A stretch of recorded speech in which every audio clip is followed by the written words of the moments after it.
live right now, Dexter, so let me just introduce the case, and then I'm going to have you on. Everyone, I got Dexter Taylor on the phone live from Coxsackie Prison. Dexter, you want to say hello? Hello. Hello. So Dexter and I have been friends for quite some time now, like 3 years now, right? And Something like that, yeah. yeah, we were talking before you went in, and it was shocking when you did go in because the sentence was so huge.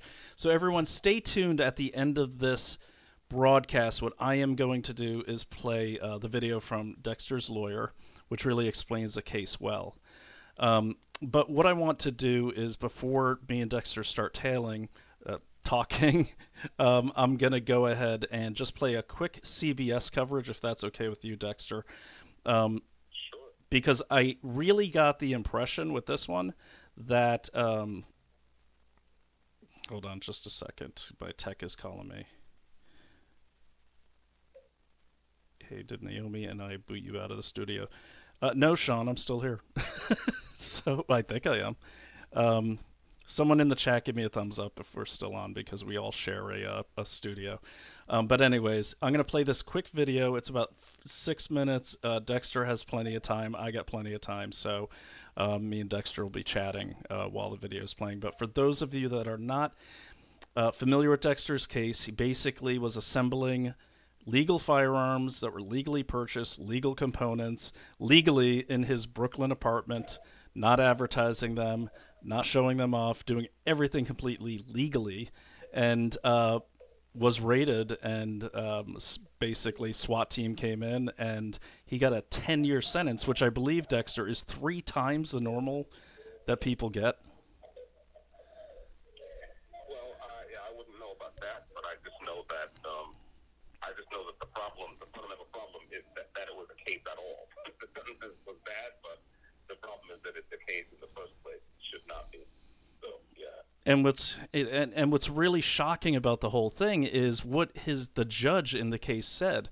And essentially what the judge said, and I put this in the description, is, let me see, so I could get this right, said, the Second Amendment doesn't exist in my courtroom. And it's a Second Amendment case. Now this is, which court was it, Dexter? This was like what they call the New York Supreme Court in Brooklyn. In New York, the trial courts are actually called the Supreme Court. So this was a state trial because even though the ATF came in with the SWAT team, they looked around and kind of disappeared from our lives. This is solely New York State, doubling down, tripling down on their anti-Second Amendment agenda.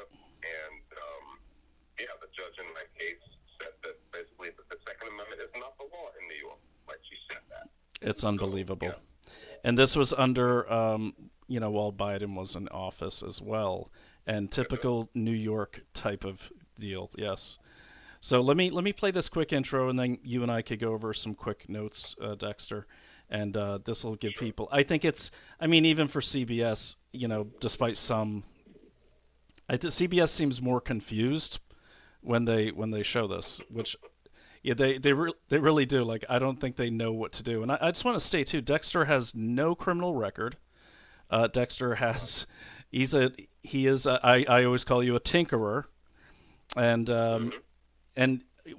I believe, and we won't get into this too much right now, but basically, as I understand it, you're actually assembling and kind of tinkering with firearms to help the police themselves improve something like that, their firearms, right? Yes, I was interested in ultimately turning this into a career and helping everyone from recreational shooters to the police and military build better firearms, build better training regimens around firearms, and so on and so forth. Yeah. I have 30 some odd years in the software industry, and I thought this was going to be my second career. So, yes. Well, like I told Dexter last night, because when we talk for hours. I said, well, I want dibs on you when you get out because I want you to work for me. I don't know what he'll do, but I'll probably come up with like 15 new products. So let me just messing around here. And this was kind of a last minute thing, so everyone please forgive me. As you know, I self-produce. Sorry to always throw that excuse out there, but it's the only one I got. So let me go and play this video and get it going. And I do want to say this. I got off the phone with Dexter last night, and you know, I was telling my wife, Naomi Wolf, I said, yeah, no, sorry I couldn't answer. I was on with Dexter. And she says, oh, yeah, how's he doing? I said, you know, amazingly, he's more positive and optimistic and good-natured than most people who are outside are. I said, so it's always a pleasure. It's always a pleasure to talk to him.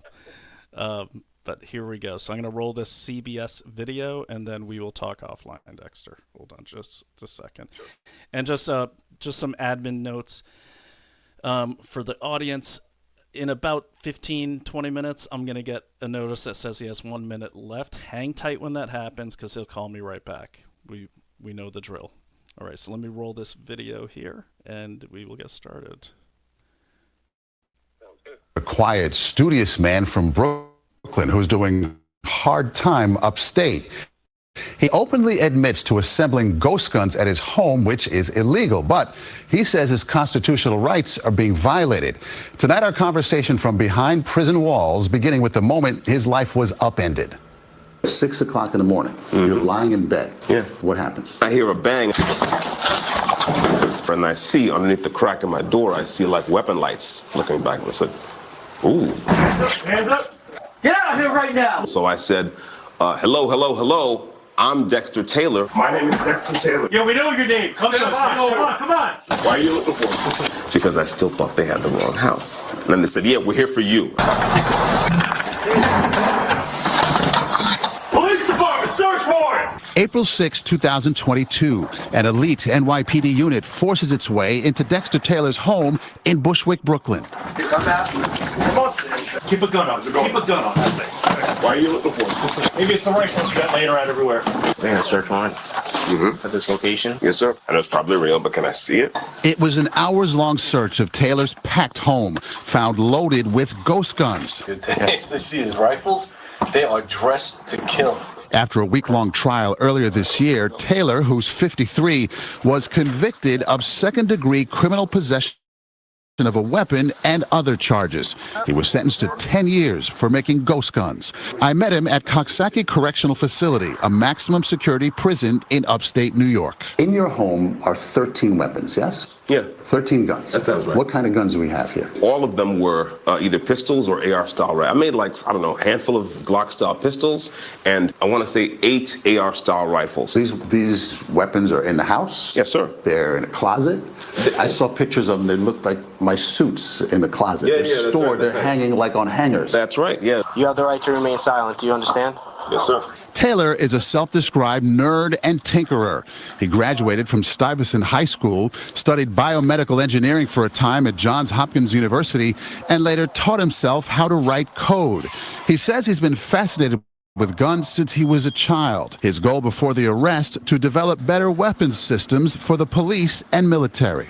I have something to offer this industry. Guys like the guys who broke down the door of my apartment, right, spend a lot of time tuning their weapons. They might be able to use a system like I came up with. I wanted to work with these guys. How do you think you got on their radar? I know how I got on their radar. ATF has been driving search warrants around the country by going up to parts manufacturers and saying, run those lists for me. Taylor had been under surveillance, flagged using his credit card and home address, parts to build weapons. These guns and parts were unlicensed, unregistered, and illegal in New York. Overall, the NYPD says more than 1,000 illegal ghost guns have been recovered since 2022. Did you have a license to carry a gun in New York City? I still do have a license. It's called the Second Amendment. Were your weapons registered? No such registration is required. Okay. So in other words, I know what you're getting at, but you see what I'm getting at, okay. is that the law of the land supersedes the law of the state. Do your guns have serial numbers? No. So to the people who say, come on, man, you know the law of New York State, you also know the Constitution, you know both of them, but the law is the law, and you're paying the consequences. The states get to make their own laws, but none of those laws can contravene the Constitution. especially the Bill of Rights. Didn't fire him, and she never took him out of his house. There's nothing more central to the Second Amendment than that is the ultimate legal question that's going to go to federal court. We knew we were going to lose the state court. We're going to lose at the mid-level appellate court. We're going to lose that in Albany, in New York State. But then we're going to come right back to Brooklyn in federal court there. Constitutional law professor Gloria J. Brown Marshall. The Second Amendment allows for the right to bear arms, but that is not an unlimited, unrestricted right. The right to bear arms, like every right within the Constitution, has to be balanced out with public safety, balanced out with the rights of others. Taylor has a 16-year-old daughter. He says missing her is one of the hardest parts about being locked up, and says she is proud of his fight. We watched the body cam video. It ended up very calm. Yeah. You know, undoing your shoelaces, put your glasses on your face. Everyone was calm and respectful, and I played it calmly and respectfully as well. People that have been convicted of manslaughter, people that have been convicted of molesting children are going to get out earlier than Dexter Taylor, who hasn't harmed anyone. What do you want ultimately? I hope that we can compel New York State to abide by the law. Again, the law of the land is clear. I'd like to have my conviction reversed and do what I originally planned, which was to buy some land in New Hampshire somewhere and make a gun lab and go start my second career in the firearms industry. Most strikingly, Dexter Taylor refused to take a plea deal for 3.5 years. Instead, he ended up with the 10-year maximum. He says he plans to fight it, as you heard, in the federal courts, all based on the Second Amendment. And we will keep an eye on this one. Yeah, so I mean, clearly a smart guy, right? Stuyvesant and taught himself code. Yeah. Yeah. Clearly. A true believer. Complicated issue. A true believer, Very complicated issue. Yeah, like he heard, he said he was going to develop weapons for the police and for the military, and he's going to fight this thing all the way, maybe to the Supreme Court. We'll see. Resolute in his conviction, for sure. All right, Maurice, thanks.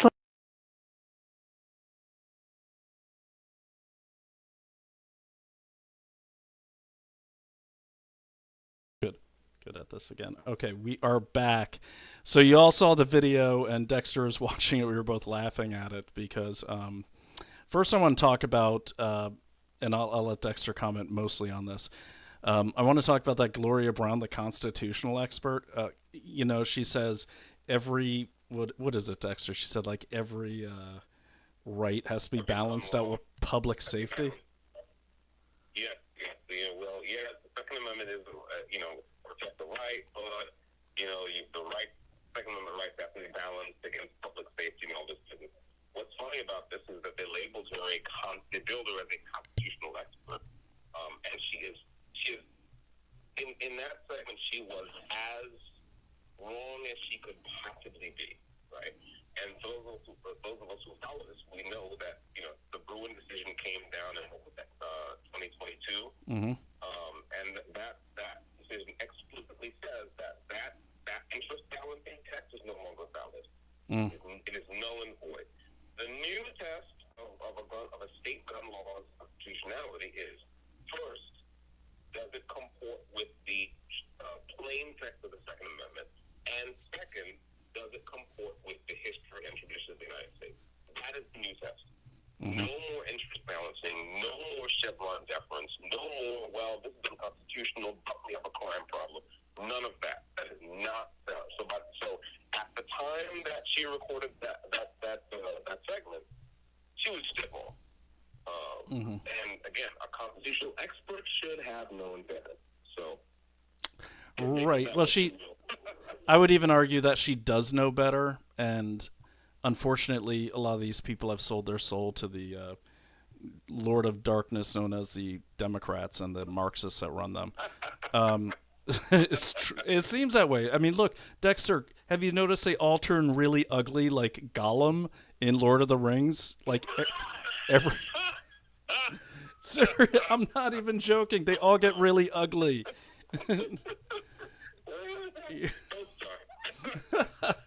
All right, so Dexter, do me a favor, man. Just for those who are new to your case, if you would, just go and give. I know you've done a lot of podcasts. I saw on Viva Fry the other day. I'm proud to know that you were here first years ago, and And you're here just because I like talking to you. You know, even if you weren't in prison, you'd be here. Hopefully, you'd be co-hosting with me. Um, but tell the audience about your case, kind of like how we got there, what happened, and what you think the real motivation was. Sure. I mean, long story short, Dexter Taylor is my name, a.k.a. Carbon Mike. I was doing conservative podcasting online as Carbon Mike for some years, starting in, I guess, 2017, maybe, thereabouts. So I am a native New Yorker, the son of immigrants from the Caribbean, went to Stuyvesant High School, went to Johns Hopkins. My academic career flamed out after a year, and bounced around Baltimore City for a while until I got into computers, taught myself to write C++ code, and got my first job in the industry in 1994 when I moved back to the U.S. Lifelong nerd, shade tree mechanic, make my own furniture. I taught myself how to weld. I do a little bit of plumbing, electric, HVAC, all that stuff. Just like you said, a tinkerer. And around 2020, I got interested in 80% firearms. I started seeing, in my YouTube feed, I see these guys who were buying 80% receivers, machining them to completion, adding parts, and coming up with firearms. And I thought that was the coolest thing I had ever seen. So I started ordering parts online, as you mentioned, legal parts online, in my own name, right, shipped to my house. I put all my purchases on one credit card to simplify my accounting. And I started making firearms. I started with, I made like, 5 or 6 Glock style pistols, and then 8 very sexy AR-style rifles. I never advertised. I never posted on social media. I never talked about it. I never made any moves to transfer or lend or sell any of the weapons I made. None of them ever left. None of them ever crossed the threshold of my house. Right, it was all in my home. And in the meantime, as I started doing this stuff and kind of getting addicted to it, I started realizing, hey, I could make this into a second career. I started to get interested in weapons tech, in the engineering problems around firearms, in particular gas-operated semi-automatic rifles. I joined my local gun range. I passed a criminal background check to become a member in good standing of my local gun range. I subscribed to Rocket FFL to find out what I had to do to kind of put the paperwork in and become an actual official gunsmith and so on. In April of 2022, I was raided by a joint NYPD ATF task force. ATF looked around and then disappeared because they were really only there to drive the search warrant. They'd been spying on American citizens, me included, and then forwarding the information they got to local jurisdictions. When you say spying on you, how are they spying on you? Well, they were spying on not just me, but a lot of Americans by Right. going around and getting customer records, for example, from part dealers online and credit card companies. And when they find something that was like, oh, this person is buying gun parts, they forward that information to local law enforcement in Second Amendment hostile jurisdictions like New York, right? So, I got raided, got arrested, taken to Rikers Island. My bail was almost $250,000. My parents had to put their house up to get me out. Bailed out of Rikers. Fortunately, my ex-wife, God bless her, found me a fantastic lawyer, Manu Varghese. Yep. And, from day one, I told him, listen, I'm not taking any plea deals. I'm fighting this case. Good for you. And he was right on side because he's a good conservative. And so that's what we did. And so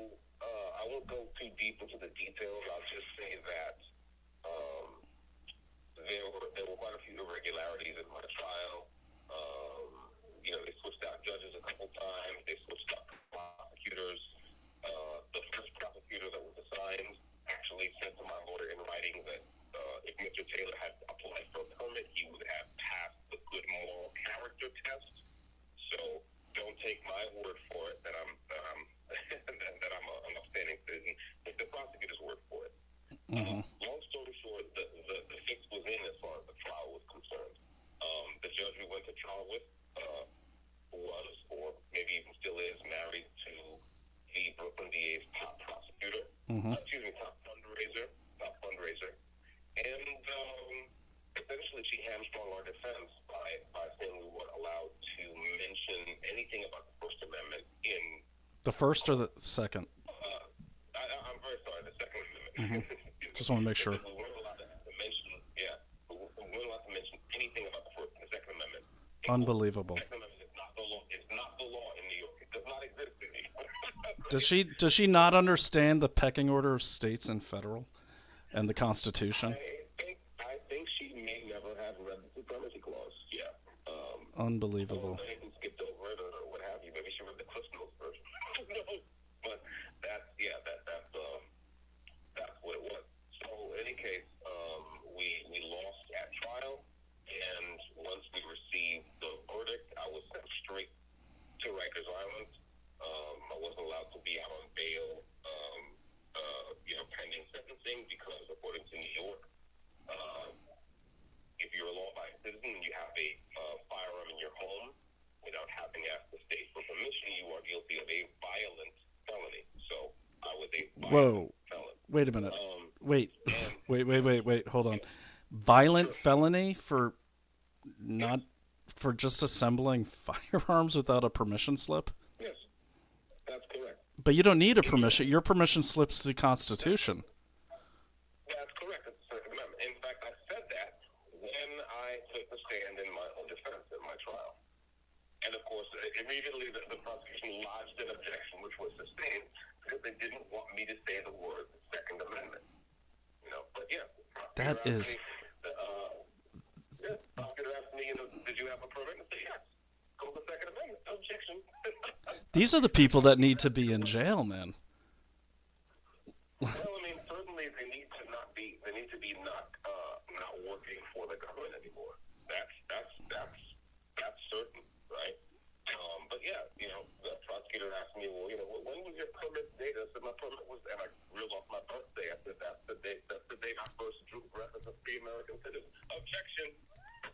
So, Wait, they objected to that? Yes. Oh yes, my God. Correct. 100%. Right. So, and by the way, I can be fact checked on this because the transcript exists. Right. So anyway, so we lost the trial, and sentencing, she sentenced me to 10 years. That's what the prosecution asked for, and that's what she gave them, 10 years. So of course we appealed and all that business, and that process is ongoing. But yeah, that's what this is. In New York State, it shouldn't be surprising to anyone. New York State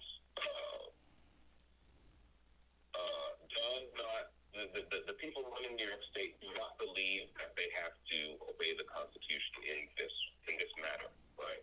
They do not believe that the Constitution trumps state or local laws, which it does. That's basic.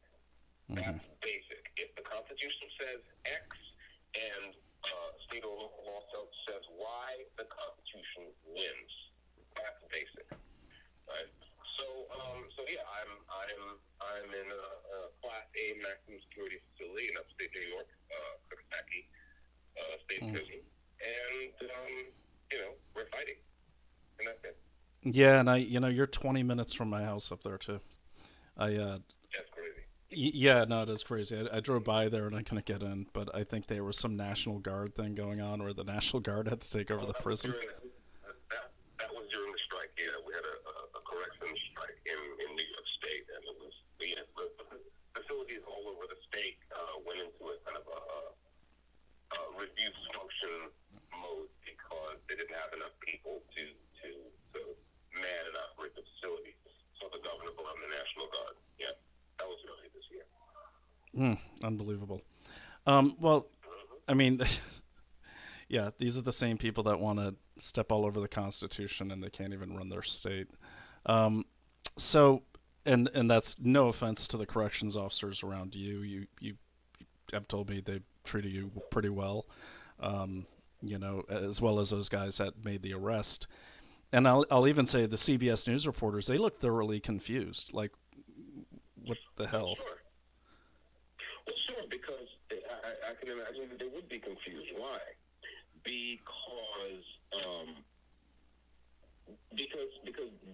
anyone who's on the left or left leaning, or who buys the left agenda, has heard ad nauseum, for example, that guns are just a thing for white people. For white people. For white people, sure. It's those crazy, those gun nuts in the red state. Those are like the gun people, right?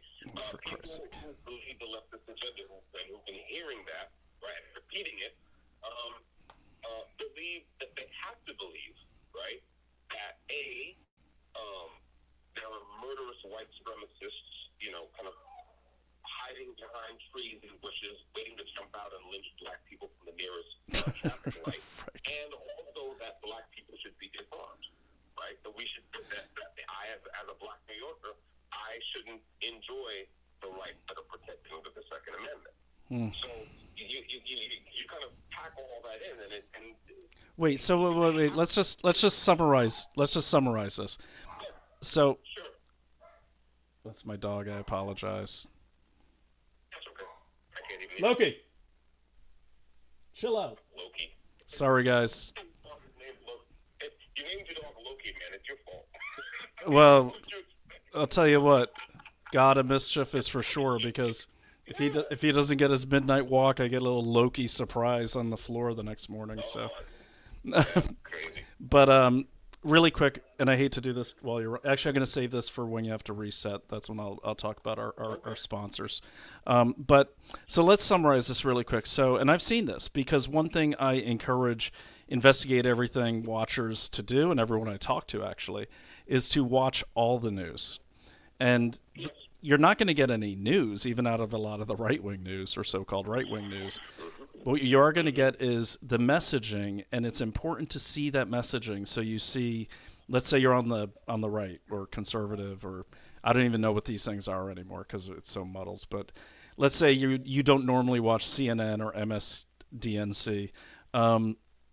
I encourage people to watch them, because when people are watching this stuff all day long, and they're reading it in the New York Times, which is considered the paper of record, and seeing it on 60 Minutes, which even I, as a kid, used to trust, and as an adult, one of my favorite movies is The Insider with Al Pacino, because I was like, thank God real journalism still exists. Not anymore. But when they see this all day long, and I do this to myself, Dexter, all the time. I watch CNN, I watch local NBC, and if that's all you're seeing, then you really believe this stuff. Because, and to summarize it, so basically they're saying, hey, there's dangerous white people out there who want to lynch all the black people and cause them great harm and kill them all, but you guys can't have guns to protect yourself, right? I mean, am I getting that? That's right. Yes, that's exactly right. And so that circle cannot be squared. You have 1 minute left. That circle cannot be squared. And so, yeah, of course. Okay. That's where we are.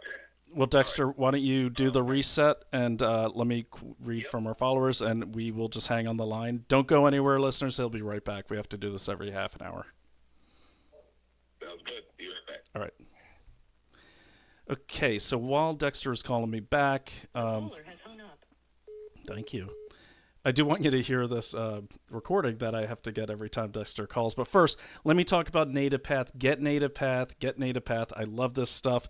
It's the collagen. It's the Native Hydrate. You want to go to visit, where'd my thing go? getnativepath.com/dailyclout, because you definitely want to. I hate when I don't have any Native Path left. Here it is. There we go. So you see the on the bottom scroller there, I'm just rushing because I have Dexter coming back on. But basically, this is something I make part of my normal regimen all the time. And actually, I tried to send Dexter some to the prison. For some reason, it didn't go through. But you want to go to getnativepath.com/dailyclout to learn more. Collagen, big one. Always got empty jars of it. We have so much of this because I fly through collagen. I love it. But what collagen does is kind of like the mortar, right? It's kind of like the mortar on that kind of holds everything together. As it was explained to me, I'm not a scientist. Actually, I should probably have Dexter explain it because this guy literally knows everything. If you're friends with Dexter Taylor, hello Carl, by the way, thank you for getting the live out. Hello Dexter's mom, I know you're watching. Hopefully you got my call and my text. I sent you the link, so I'm glad you're out there because Dexter wanted me to make sure that you had the link. But basically your body stops producing collagen at like 28 years old. That's when joints and everything get stiff and sore. It's actually, a lot of people lose hair. I don't know if they're related. I can say since I've started taking collagen, I always feel like the same age. And when I don't take it, I went on a cruise, I didn't have it. That was hell. I hated it. I was sore all the time. So go to, again, getnativepath.com/Daily Clout to learn more. Love this company. The CEO's been on a dozen times. ConsumerDiligence.org, which is the new entity that I work with to check out all the companies that advertise both for MAGA and for the left to make sure consumers are okay.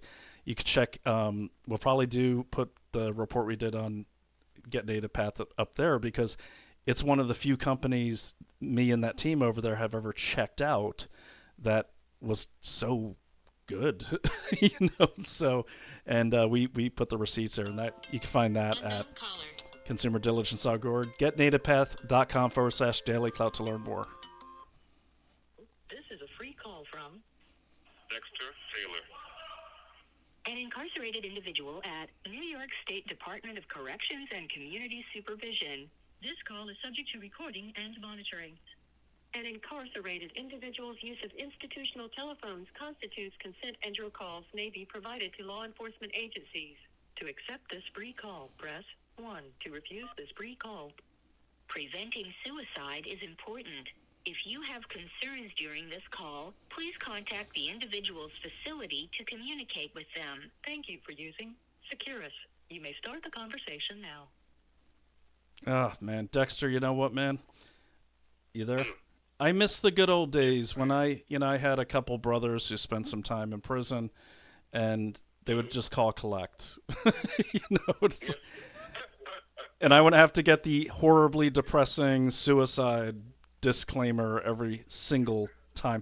Me and Dexter were joking last night. I said to Dexter, I'm going to call that line and say, it's your message that makes me feel suicidal. Okay, so I'm going to read a couple comments here. Ernie, who's my cousin, I've told you about him, he's awesome. And yet he says, and yet the left still wants all these illegals on the street. They don't. They do. They honestly, you know what they want, Ernie? They want chaos. Would you agree with that, Dexter? Well, I mean, put it this way: I think chaos is an instrument for them. What they want is power, right? Mm-hmm. And wanting power isn't necessarily a bad thing, but the problem is they want power to implement their stupid ideas. And so, that's the thing. And I think so. You said they want chaos. Well, they want chaos for a period of time. Because chaos helps you press the reset button, right? I'll direct people's attention back in time to the summer of 2020, right? Where we saw, like bands of essentially leftist mobs being allowed to run amok in American cities. Mm-hmm. Right? And they were allowed to run amok in American cities because that was useful to the agenda of the people running those cities and the people running the Democratic Party. Mm-hmm. And so that's really what they want. What they want is power, and that wouldn't be so bad, except that they want power so that they can implement ideas that are anti-liberty and that are basically kind of the result of ideas that originate in kind of luxury belief systems. Luxury belief systems. That's a good phrase. Yeah. Yes. Yeah. And that's what their ideas are. Their ideas are very unpopular. which is why chaos has to be an instrument, right? Persuasion can't be an instrument if your ideas just are not popular. Mm-hmm. And their ideas really, really, really are not popular. Even in cities that are run by Democrats and have been for years, those ideas are not popular. We'll talk about that later. But, so yeah, that's what I think they want. They want power by any means necessary. And it's a problem. Hey, by the way, I don't whatever you did, don't change it because you're coming in crystal clear now. So that's, I don't know if you talked closer to the phone or what, but it's crystal clear. So, yeah, and it's true. You know, there's also, I don't know, and you know, I love that you read so much, like all the time. We'll get into that in a second. But have you ever read the mini manual of the Urban Guerrilla by Carlos Margiara, or if I'm saying that right? No, I have not. Yes, I had to read that when I was being trained as a military intelligence analyst, and this is before like terrorism was really that big of a deal. We're talking like 92. And what they do in that is, so it's obviously it's another Marxist handbook, but for South Americans. But what they lay out in that as part of the plan is basically you cause enough chaos to make the government impose martial law, and that way you can more easily convince the population to rise up against the government. Mm-hmm. Yeah. It's the same old game. Yeah. Well, except that here, I think that they don't want the public to rise up against the government. They want the martial law or the part that they want the crackdown part, so that people are willing to give up more and more of their rights, and it's easier to impose their agenda. But do you think the left wants that now that they're out of power, though? Yes, I don't think they necessarily want a general uprising against the government. I think they want just enough chaos. They want just enough instability to where they can either retain or regain the upper hand. I mean, you say that the left is not in power. Well, I would kind of argue against that. I would say that we have a friendly executive. We have an executive that's more or less friendly to conservative concerns. The Republican Party right now holds the majority in the federal legislature. Right. And you have a more or less conservative judiciary at the federal level. Okay. But here's the problem. That's just the federal government, one. Two, that same structure I've just described is full of a lot of weak sisters who are conservative on paper, but not in real life. Oh, you mean the rhinos? Right. Well, yeah, I mean, exactly. And you have, and we have 50 different state governments. That's the other problem. We have 50 different governments in this country. Right. Hey, Dexter, let me pop in on that. I just want to converse this with you. So we were talking last night, and I don't know if I told you, but I got booted off of Blue Sky, which is that's like the left-wing version of Getter. It's an echo chamber and all that, but this kind of scares me because I was on there talking smack, and I wasn't even saying that much bad stuff, but they're very, very sensitive.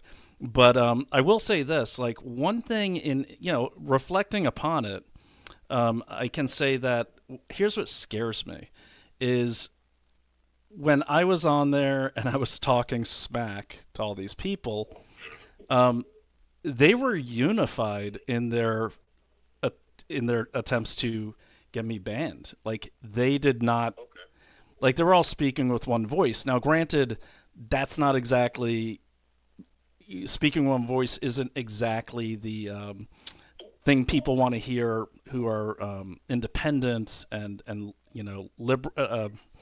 populist and nationalist and every person's sovereign, of course.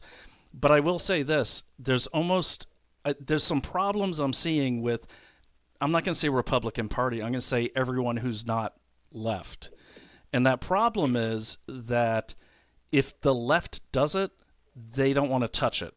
And that includes sometimes working together. Now, I know we all came together. We got Trump elected, and that was great. But what I'm seeing now is this divide that's happening on the conservative side. And one thing I notice about like Blue Sky going over there, and by the way, Blue Sky, I'm back in. Come and find me. I'm back in. But you'll, yeah, I'm sure you'll find me again. I'm back.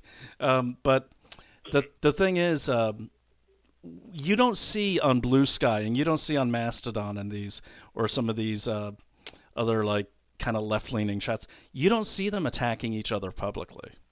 Okay, they're all talking with one voice because they're on a mission. The mission is horrible, but they're on it and they're committed, and they are one team. And what I'm noticing is like we will come together as conservatives when there's danger, and then it's kind of like the revolution. Then we all go back to our farmhouses and we think we're good.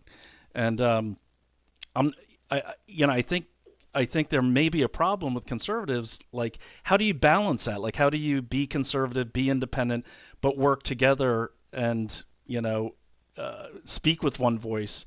I think people are so scared to even use those words because it sounds to them like communism. To me, it sounds like a good team. You don't have to take that team home with you to bed at night. But what I'm saying is there's a lot more cohesion on the left for all, should terrify everyone. What are your thoughts on that? I don't really buy that. I mean, really? I can't speak to what I can't speak to what you experienced on Blue Sky, but I can say this: it's like,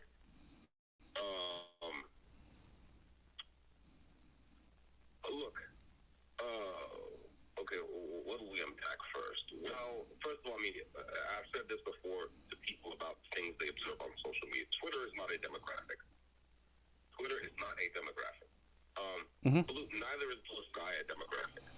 So I really just don't have anything to say about whether or not some number of lefties with account on Blue Sky show up and pile on when you are having an argument with somebody.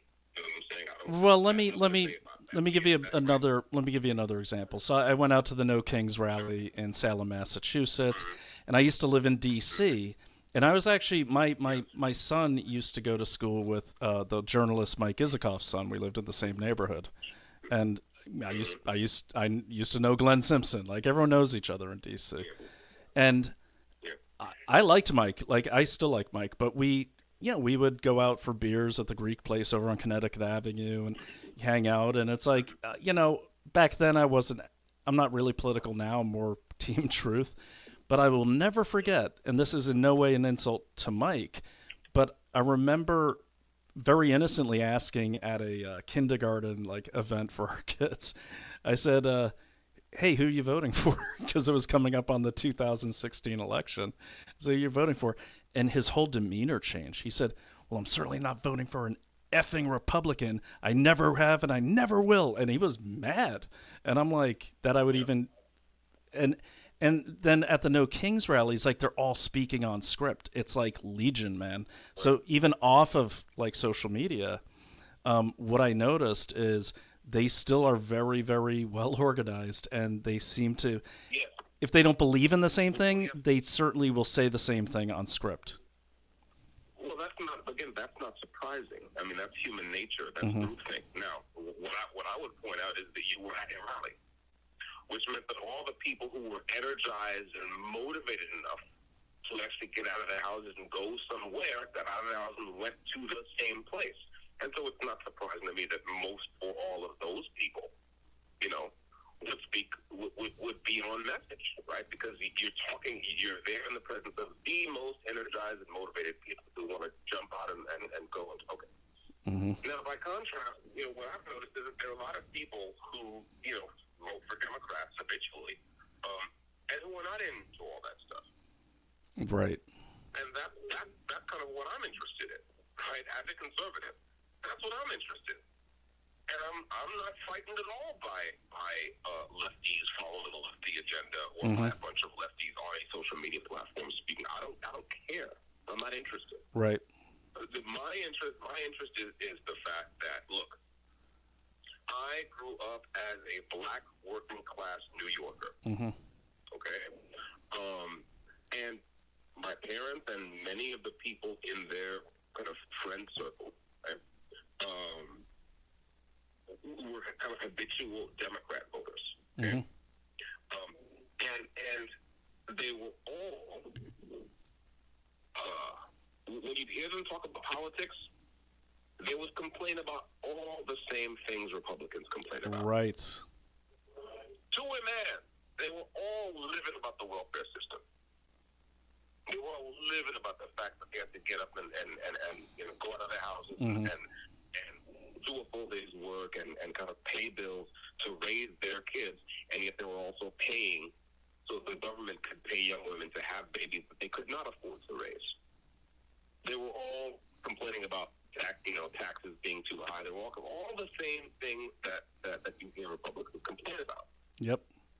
But somehow, when I kind of became more politically aware and politically active, even before I left the left, what I noticed was that Republicans were always complaining that, well, how come we can't get these people, so to speak, to vote for us? This is a good point. I've Keep right? Yeah, keep going on this. Definitely. Yeah. Yeah, I've heard Republicans, come up with all kinds of stupid reasons why they can't make traction. In this demographic, you and I know that at one point the Republican Party was the party of choice for Black Americans, right? And we can talk about that whole history, but before we dig into that, today in 2025, right? The fact is that Republicans are making a lot less traction with the Black American electorate than they should be. Now, I'll talk to anybody all day about why the excuses Republicans make for that failure are, in fact, stupid excuses. But before that, my principal objective was, even before I was raided, right? And continues to be now that I'm in prison, right? Continues to be to change hearts and minds, to get more people to abandon the Democratic Party, right? And one of the problems I keep coming back to is the Democratic Party has made itself a party worth voting against. Say that again, just because you cut out a little bit. Sure, the Democratic Party has made itself a party worth voting against.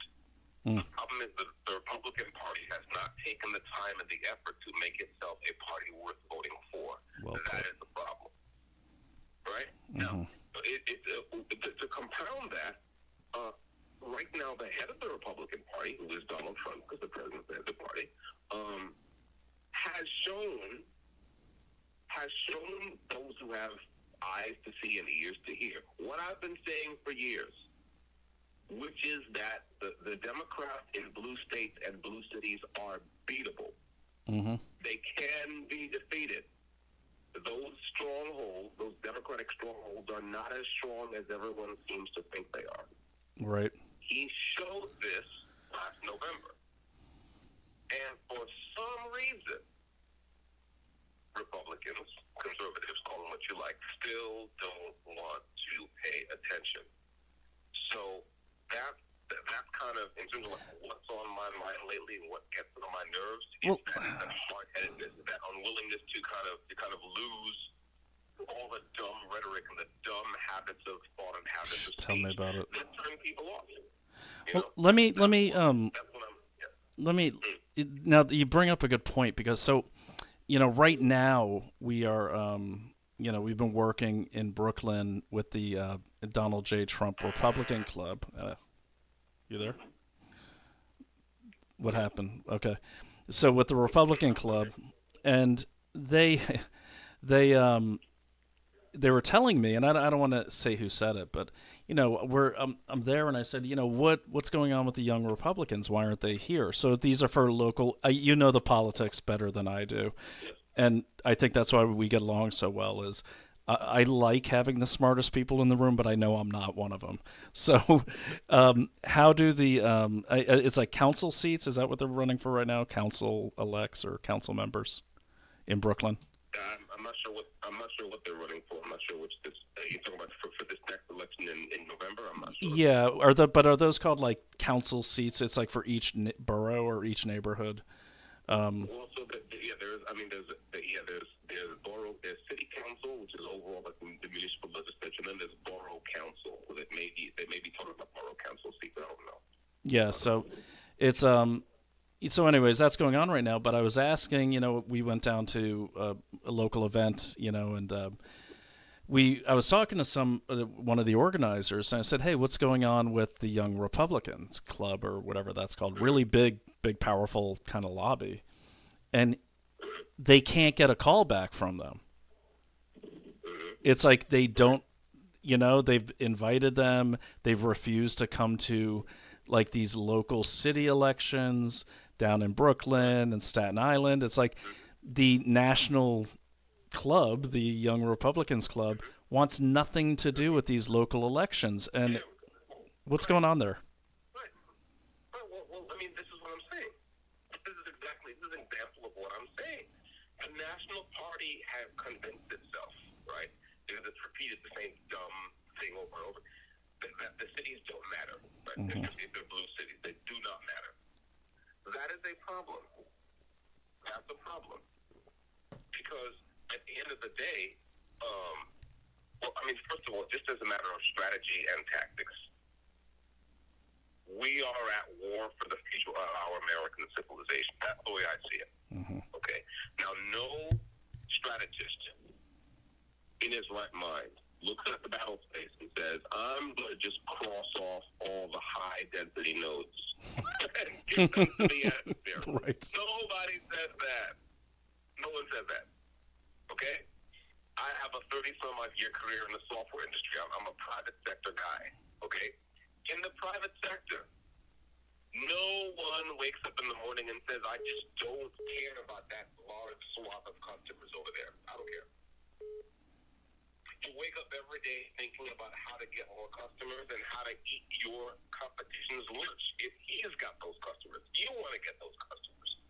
Only in government, it seems, only in the realm of professional politics, do people say this nonsense about how these voters over here are not worth persuading, right? And so that's the problem. And they act like, their actions show you that they really believe that these voters are not worth persuading. Now, here's the thing. If that's what you say and that is how you act, right? Well, the voters themselves can sense that. Yeah. And so they're like, well, fine. If you don't want my vote, no problem. I won't trouble you with my vote. Unbelievable. And now I'll tell you something else. Okay?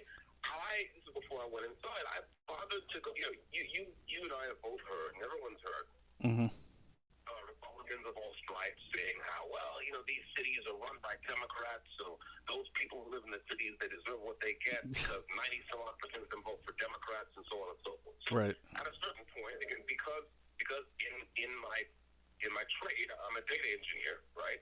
My job is to write software to help people run the numbers. Okay, so I ran the numbers. I went and looked up the turnout stats. I said, okay, everyone says, well, yeah, these people are all voting. Okay, so let me see if this is really So, and just, Dexter, I'm just going to repeat a couple things when you say them in case they don't come in clear. So, Dexter, he looked into the turnout stats for, even though the Republicans are saying, that we're going to lose anyways and, whatever. So, go ahead. Right. Yeah. So, you hear people say, well, the black vote isn't worth looking for because 90% of them vote for Democrats. So I would look at the turnout numbers by state, for example, or I think it was by state and by city in federal elections. And what do I find? I find that in many blue cities, right, black voter turnout is down below 50%. Holy moly. So then I'm like, well, wait a second. Right. What Democratic stronghold? What are you talking about? That's a good point. Because 90% of the 50% of black voters who do actually turn out is only 45% of the electorate as a whole. Wow. What are you talking about? It's not a stronghold. Right? It's not a stronghold. Not even close. So wait. Okay. Why are they not voting? Why aren't they not getting out there? Well, I mean, think about it. It's not just black folks. I mean, listen, a lot of my white brothers and sisters were turned off by politics before Donald Trump It's true. showed up. Were they not? Mm-hmm. I mean, there's a lot of white folks who didn't show up to the polls. Because Absolutely. Of why bother? Because we're just going to get, okay. So this is not, you know what I'm saying? No special pleading is required. But no, this is just human nature. When you turn people off, they get turned off. And when they get turned off, they don't show up. Okay, so now, if women, if you have this low turnout, then one of the things that means is that your elections are actually being driven by a majority of a minority. Oh, okay. It's the people who are most energized and the most motivated and most kind of doctrinaires, but those are the people showing up to vote, and so you get these elections. But the people gaining office in these elections are beatable. Totally beatable. We saw this again when Lee Zeldin ran against Kathy Hochul for governor. Lee Zeldin lost by a very small margin, and even if you take into account whatever cheating the Democrats might have done in that election, he lost by really a very small margin. A little bit more support from the National Party, and he might have gotten it. We might have already had a Republican governor in the state of New York. I'll tell you what else. I was talking to Dick Heller of the Heller versus D.C. Supreme Court case. That's Dick Heller. And he runs the numbers on this stuff, too. And he said that Lee Zeldin lost his gubernatorial race by a smaller margin than there were gun owners in New York State who did not. Whoa, dude. Right. You're kidding me. Okay? Say that again. Say that again, just so no one misses it. Okay, so, sure. Richard Heller of Heller versus D.C. fame said that Lee Zeldin lost by a smaller margin than there were gun owners in New York State who did not vote. Oh, my God. So if the gun guys had shown up, if the two-way guys had shown up and voted their natural interests, we'd have a Republican governor in New York right now. Yeah, no kidding. And let's shift. Hold on, really quickly. Let's. And by the way, if anyone thinks I'm being rude, I'm not. Me and Dexter talk every night, so it's like we always interrupt each other. The thing is, like, I'm in Brooklyn half the time, right? And I'm going up to Manhattan and everything. I don't see any Republicans campaigning. I don't see any Republicans trying.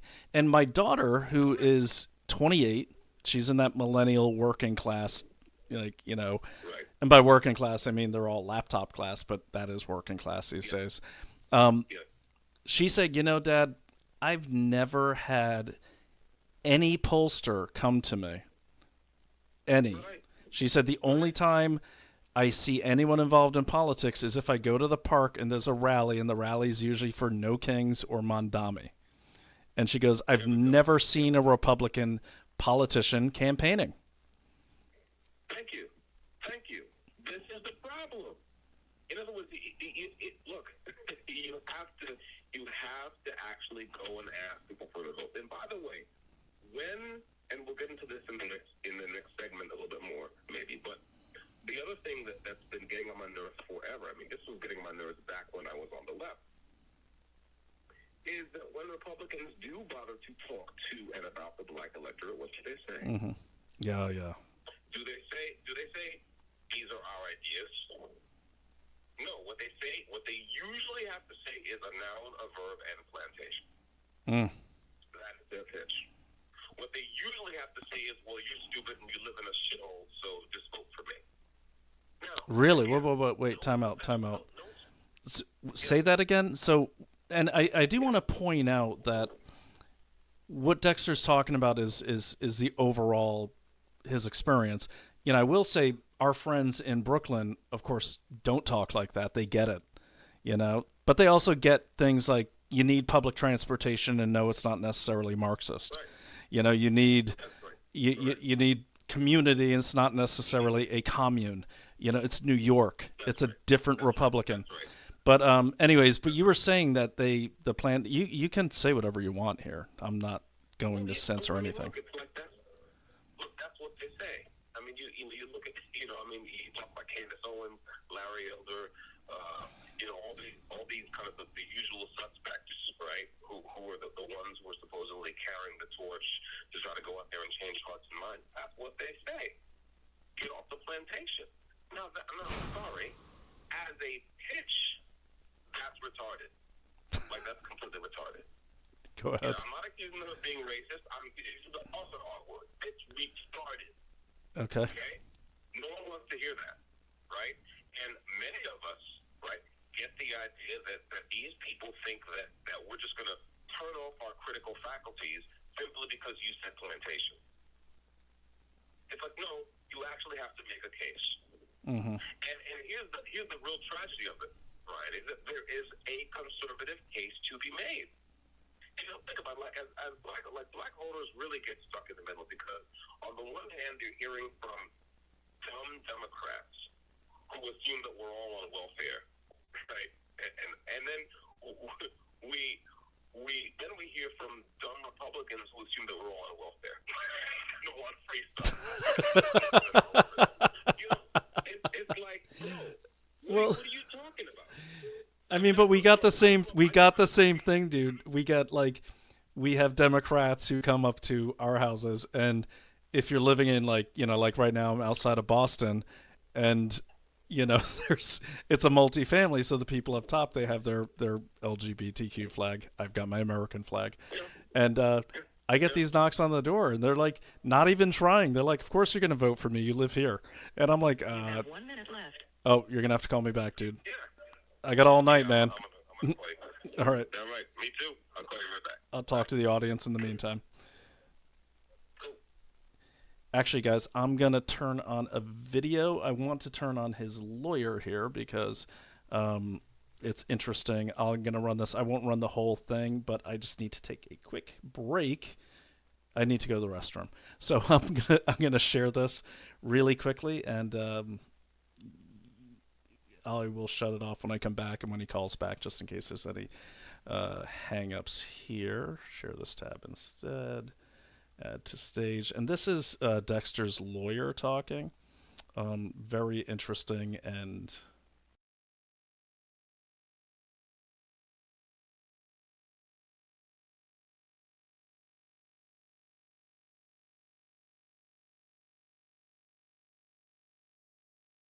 We talked about Dexter Taylor, the 53-year-old Brooklyn man who was sentenced to 10 years in federal prison for violating ghost law rules. The judge told Dexter Taylor and his attorneys that the Second Amendment does not exist in New York, does not exist in the courtroom. A software engineer and a father with no criminal record was legally buying things that you can construct a gun out of, never took the guns out of his apartment, is now going to serve 10 years in federal prison in a state, New York, where a judge is saying the Second Amendment does not exist. Hey, look, this guy may have broken some laws and some technicalities. Slap on the wrist, very appropriate. 10 years is absolutely ridiculous. We're happy to be joined by his lawyer, Vino Varghese. Did I get that right, Vino? Vino Close Varghese, enough, Jason. Vinu Varghese, but it's great to be on your show, Vinu Jason. Varghese. Big fan, following Great you to for have years. you. Oh, awesome. Appreciate it. What happened here? How did this happen? So, Dexter, I'll just give you a little background on the story. Dexter, you've mentioned his age. He's in his 50s. He's a young man in his 50s, Brooklyn guy. He is Caribbean roots. He's a Black American with Caribbean roots, born in Queens, went to Stuyvesant High School, which is one of the top high schools in the country, graduated at 16 years old, went to Johns Hopkins, was there for a bit, and like other entrepreneurs and people, dropped out of Johns Hopkins and became an engineer and created a wonderful life for himself as a data engineer, a software engineer. at Johns after Johns Hopkins. He lived in Baltimore, and then he moved back up to New York. Was a builder. He would just build things. So he has a 16-year-old daughter, currently 16. He's got parents in their 80s. What he did in the years of 2021 and 2022 during COVID lockdowns was that he was thinking of a potential new career, and he was into weapons science. He's always fascinated by guns, wanted to know how they worked. He ultimately thought he could become a consultant to the U.S. military and the NYPD and perhaps other law enforcement. So what he did was buy parts legally. I mean, with his own credit card, shipped to his own house. You can buy these parts in New York. So what happened is, though, he attracted the attention of the Bureau of Alcohol, Tobacco, and Firearms. So the ATF has a way of tracking anyone who buys any types of parts online. And what they do is, because they don't have the ability to prosecute everyone they track, is what they do is they share that information with local law enforcement, in this case, the NYPD. And then he lives in Brooklyn, so this caught the eye of this unit within the NYPD called the Ghost Gun Task Force. And Ghost Gun is just a name to, it's just a pejorative. It's just there to make people think, get people scared. All it means is the gun didn't have a serial number, and there's no functional difference between a ghost gun and a gun that has a serial number. So Dexter wasn't looking to cause any trouble or whatever. He was building these guns in his own home in his basement. And then in April of 2022, a joint SWAT team raid. You'll see them breaking into, and I can share these videos with you, breaking into his home. And he's like, who are you looking for? he in his mind, why would the police come looking for him? He's a law-abiding citizen. And turns out, we're looking for you, and we know who you are. And so then, you see this interaction between him and these, SWAT team guys. See some of them with ATF, and most of them were NYPD. And, they arrest him.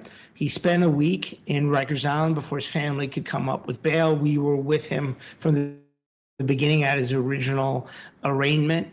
And the DA, the Brooklyn District Attorney, so this is state court in federal prison. So he's being held in Rikers Island. We filed a motion to dismiss because within a month after his arrest, the Bruin decision came down from the United States Supreme Court, which knocked out New York's licensing procedures and found it unconstitutional. And New York just basically said to the U.S. Supreme Court and basically created the same licensing regime. So now people have to go through the same thing again and carry a handgun in New York City. And so we knew the DA's office wasn't giving any reasonable offer. The minimum was 3.5 years on these charges. They were offering and recommending 8 years initially. He didn't want any plea offer. So this is important to understand. Dexter is a Second Amendment, I don't want to use the word fundamentalist, but he believes in the Second Amendment cast. He's been on a number of different interviews. We were on Newsmax together as the trial was starting and talking about this case because he did not want me to get an offer from the DA's office and try to plead this down. And so the only defense he had was the Second Amendment.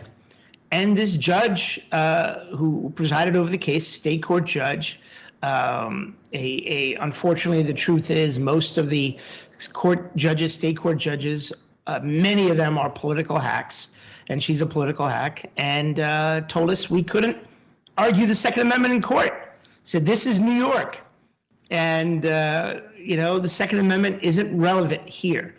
And so I was hamstrung. It was like, going into a boxing ring with two hands tied behind your back, and it's a boxing match. You can't, so you can't kick, right? So, and we knew this going in, and just a couple of days ago, we were back for sentencing. He got convicted a month ago, and she immediately put him into Rikers, even though he'd been out on bail. And I had asked for, him to be released pending bail, knowing that we were going to appeal this all the way up and then take this to federal court. Because in order to get to federal court, you've got to, the word is exhaust, go through your state court appeals. We know we're going to lose because New York is so anti-Second Amendment. And then get to federal court where we believe we have a real shot at winning.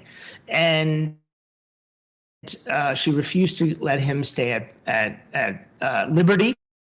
And she then basically almost 3 times for a guy like him who had no record, wasn't selling these things. I mean, there was nothing. He never fired these weapons. I mean, it's a travesty. And thank you, Jason, for speaking about this, because people need to know about this. There are so many different aspects of this. And, when he was on some of the program, he spoke about being a black conservative and how New York State tells him that he has to be afraid of white supremacists, but he's not allowed to arm himself to protect himself. Okay, we are back, and thanks for that. I found a stand. I took the dog out in the nor'easter. Everyone's good. Everyone's good. The brisket is cooking well, and Love it. yeah, man. Well, when you get out really soon, Harmeet Dillon, when he gets out really soon. Everyone, by the way, before we get talking again, make sure you retweet this podcast and repeat everything you can to Harmeet Dillon. She is a really good person. She follows me. We don't know each other, but she knows my wife, and we respect each other, and and I'm proud that she follows me. I follow her. I love her sweaters as well, in addition to her job. But have you seen her sweaters? No, I have not. Oh, dude, her thing is sweaters, man. And the law. But Harmeet Dillon's over at the DOJ, and she's a critical component, I believe, for Dexter's case. And they have to take it up, because this is, Dexter, I think your case is probably the most important Second Amendment case that's live right now, that's being appealed right now. Because and we talked about this last night, but a lot of people, they're like, oh, like you said earlier, oh, it's New York, they deserve it, they want that. And no, we don't. I'm a New Yorker. You're a New Yorker. We actually...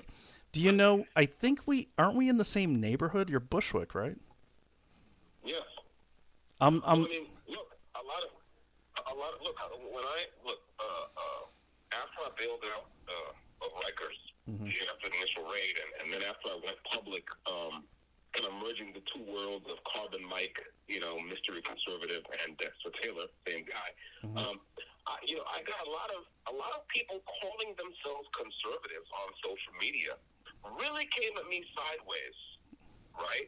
Really came at me with this thing of like, well, you should have just known better because you live in New York State. Oh, man. You just live in a car. You should have just moved. I'm like, well, first of all, stupid. My family's here. First of all, my family is here, right? Right. Second, I've built my entire career here.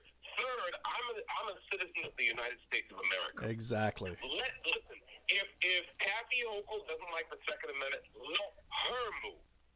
Let Letitia James move. I'm not moving. Okay? And if you were really a man, you would have said, hey, we got to stand up. We got to stand and hold the line and fight for every inch of territory. Yes. Okay? Yes. I mean, why would we give up the financial capital of this great country? That's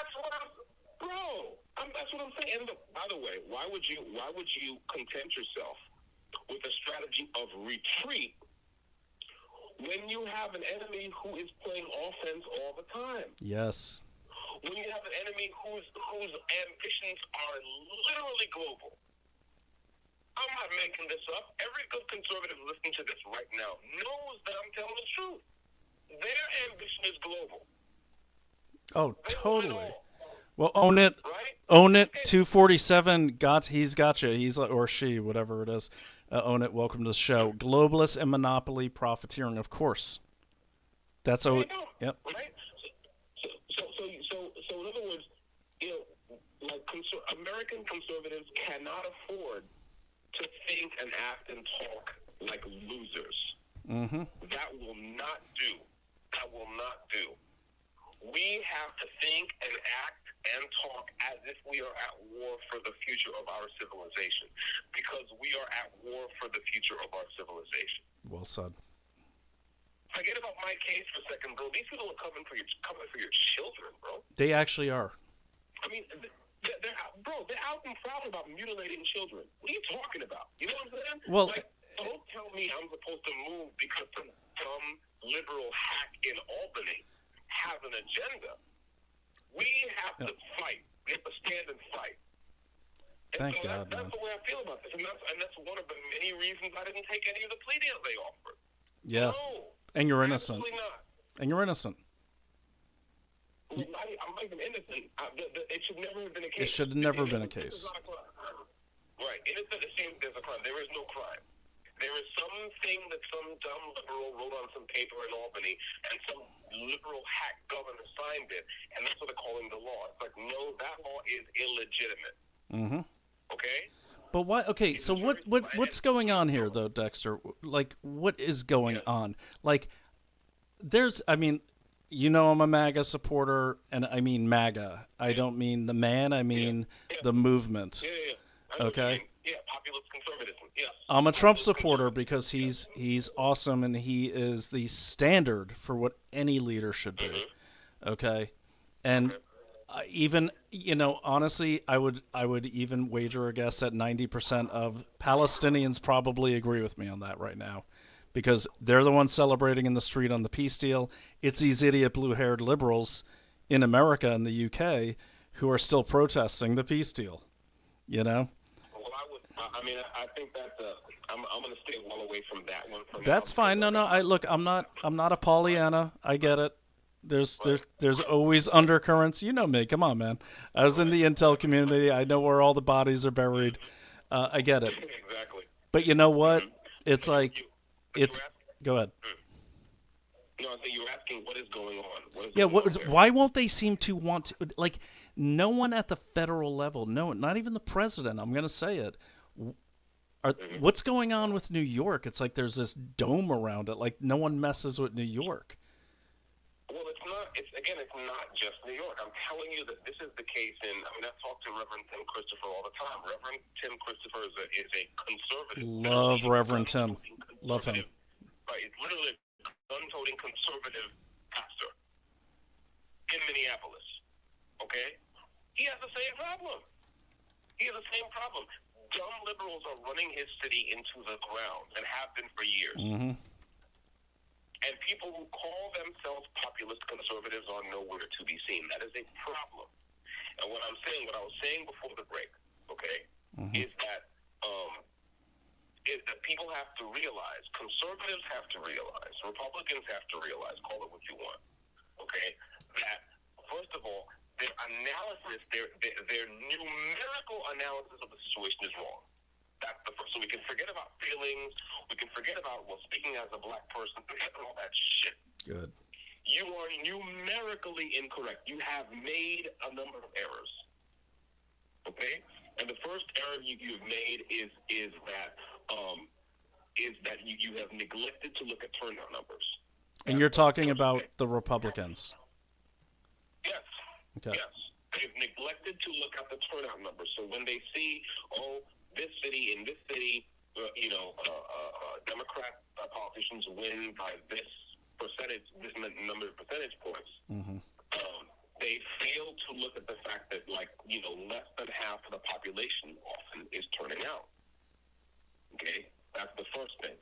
The second thing is that their analysis with respect to human nature is flawed. And when I say human nature, I don't mean, some kind of special, different black people human nature. I mean human nature. Yep. Human nature says that if you insult someone right out of the gate, they will be less receptive to everything else you have to say. That's people everywhere. Okay, so now if you show up and you say, well, you're stupid and you're gullible because you voted for Democrats all the time, and you live in a shithole and your home is a shithole, and just vote for me. Like that, I mean, you can say that if you want. We're all First Amendment absolutists here, so you have the right to say that. But don't be surprised if that pitch is not compelling. Right. And by the way, and this is not some mystery. I'm not making this up. No, you're not. You're not. Mike's content over the year. I've been saying this for years. Mm-hmm. Jeff Charles, who's the breaking news editor over at townhall.com, he used to be with rightfully.com, very good friend of mine, one of the first people to hand me a microphone to talk about my case. He's been saying the same thing for years. And who was that? By all means, antagonize Jeff Charles. How do you spell that? Jeff? Is it G-E or? J-E-F-F. J-E. No, it's J-E. Juliet Echo Foxtrot. I love the military. Go ahead. And Charles, got it. Charles. Right. Okay. He's been saying this for years. Okay. So these are things, and you see, because here's the thing: we can look at all the terrible things that Democrats are doing and what have you, but at the end of the day, I'm not as concerned about the terrible things that the Democrats are doing because I want them to lose. And per the Coxsackie artillery genius, right? Mm-hmm. Never interrupt your enemy while he is making a mistake. Oh God, amen, brother. Jesus, yes. Okay, so I'm happy the Democrats are screwing up. Right. But the thing is that their screw ups do not automatically, right? Do not automatically add up to Republican gains. The two things are in different worlds. Mm-hmm. We just have to accept that, and then we have to accept that something. What's gonna turn the tide is conservative politicians, correct? Talking and acting and behaving and thinking, as if cities matter and as if the people in cities matter. Right. And then they have to actually go and make a case. Listen to me. Again, as a son of working class immigrants, right? Very many of the people I know in my parents' circle and my parents themselves own property, own houses, and therefore pay property taxes, have businesses, and therefore pay business taxes. These people are ready to hear a message about smaller government. Does someone have something to say to them about smaller government? Or do they have to be satisfied with a noun or verb plantation? Yeah, and you're right, and I hate to interrupt you, but we were talking offline. But the thing is, it's like there's these preconceived notions of who we are on both sides and who our subsets are. So, for instance, like going back to the the online thing, right? But also the in-person thing. When I met Naomi, she was in those elite circles in Manhattan. She wasn't an elitist. It's more like a Tom Wolfe novel where she's the token feminist author, at the party, and then over there you got the guy who's a poet with AIDS, but the thing is, like, do you remember that the Bonfire of the Vanities? I'll sing you the book. It's great. But basically what people would say to me, because they'd never met someone like me before in those circles, like disabled combat veteran, working class like you, and they said, "Oh, so you were in the military, so I guess you're voting for Trump." And I'm like, "So you're just going to write me off? Why don't you try to sell me?" You see what I mean? Right. Yep. Exactly. And by the way, I'm delighted that Democrats look at someone like you and write you off. I want them to keep writing people off because I want them to lose. You see what I'm saying? So I'm delighted to do that. I want our people to stop talking, acting, and thinking like losers and start behaving like winners. Because I want our side to win. I want populist conservatism to win. Hey, let me ask you really quickly, just so everyone's clear. How would you define that brand of loser? Let's see. What's a good analogy? Well, I would say, okay. I mean, let's go back. The best definition of loser I've ever read. In this context. I know what you mean. The best definition of loser I've ever read, which applies to this context, was in this book called The Hustler.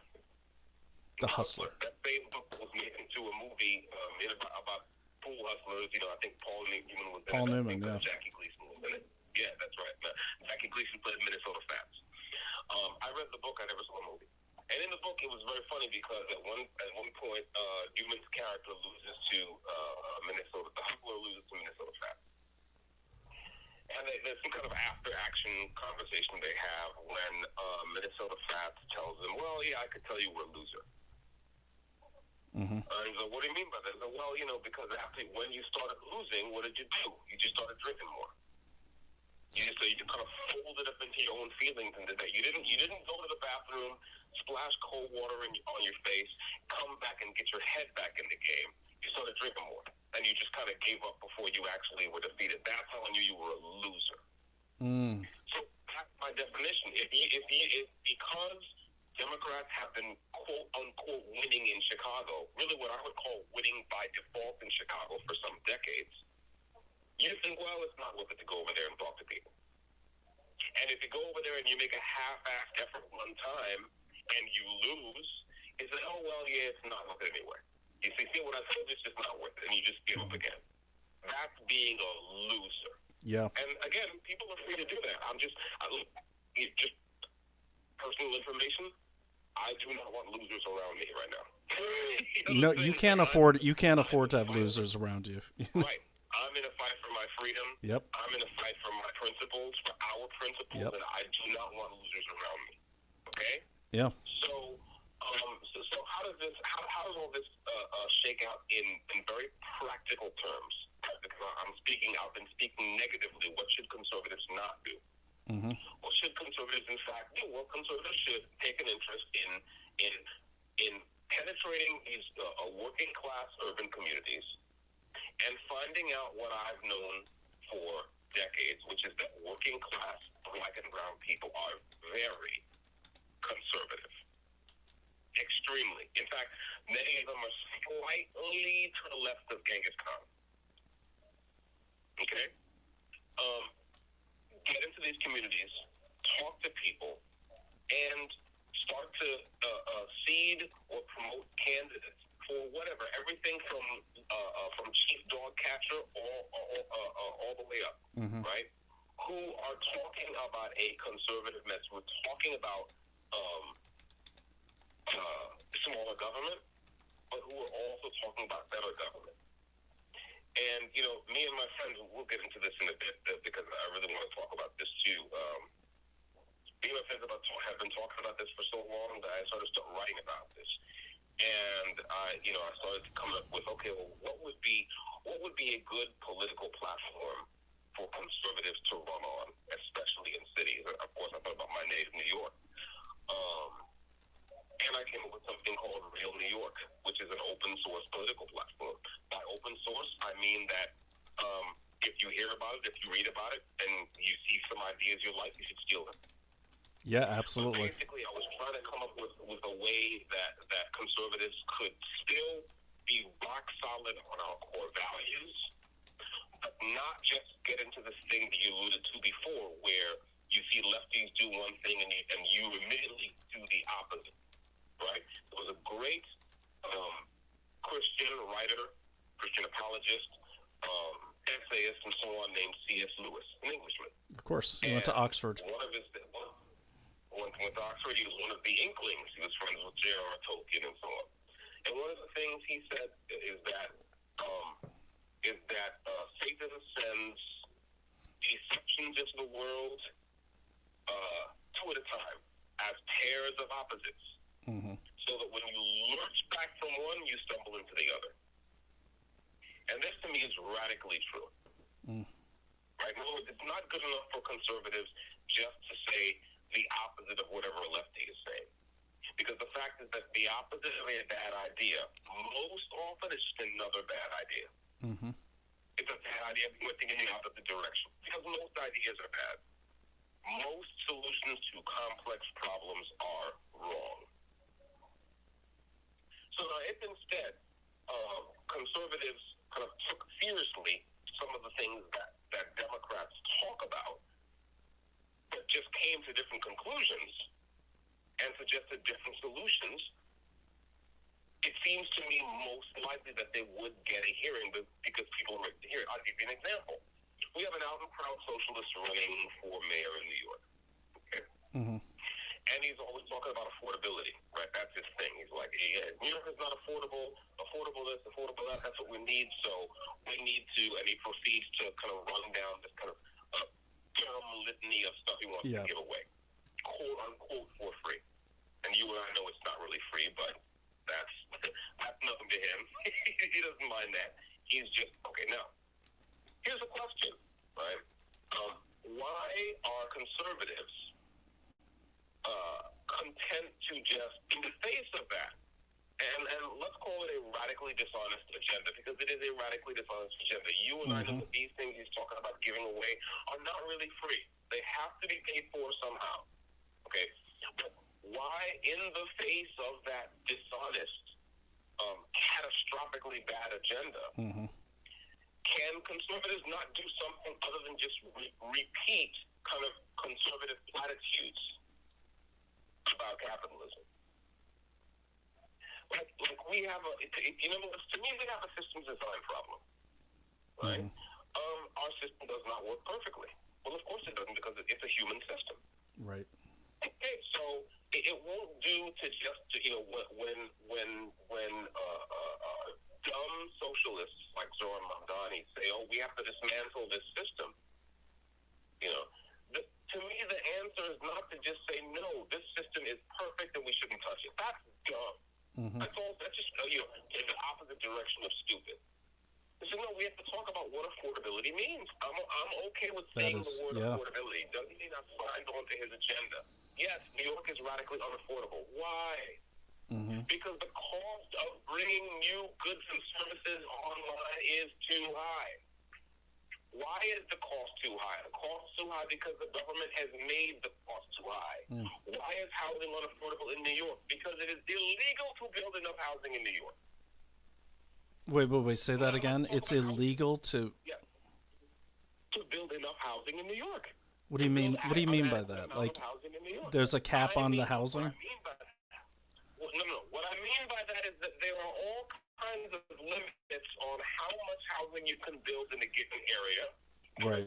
Density limitations that date back to the time of, fire trap tenements that don't necessarily apply anymore with new building methods and new materials and so on and so forth, right?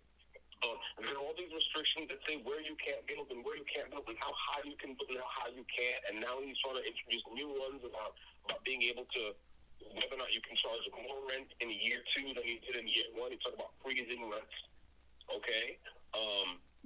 That's ridiculous.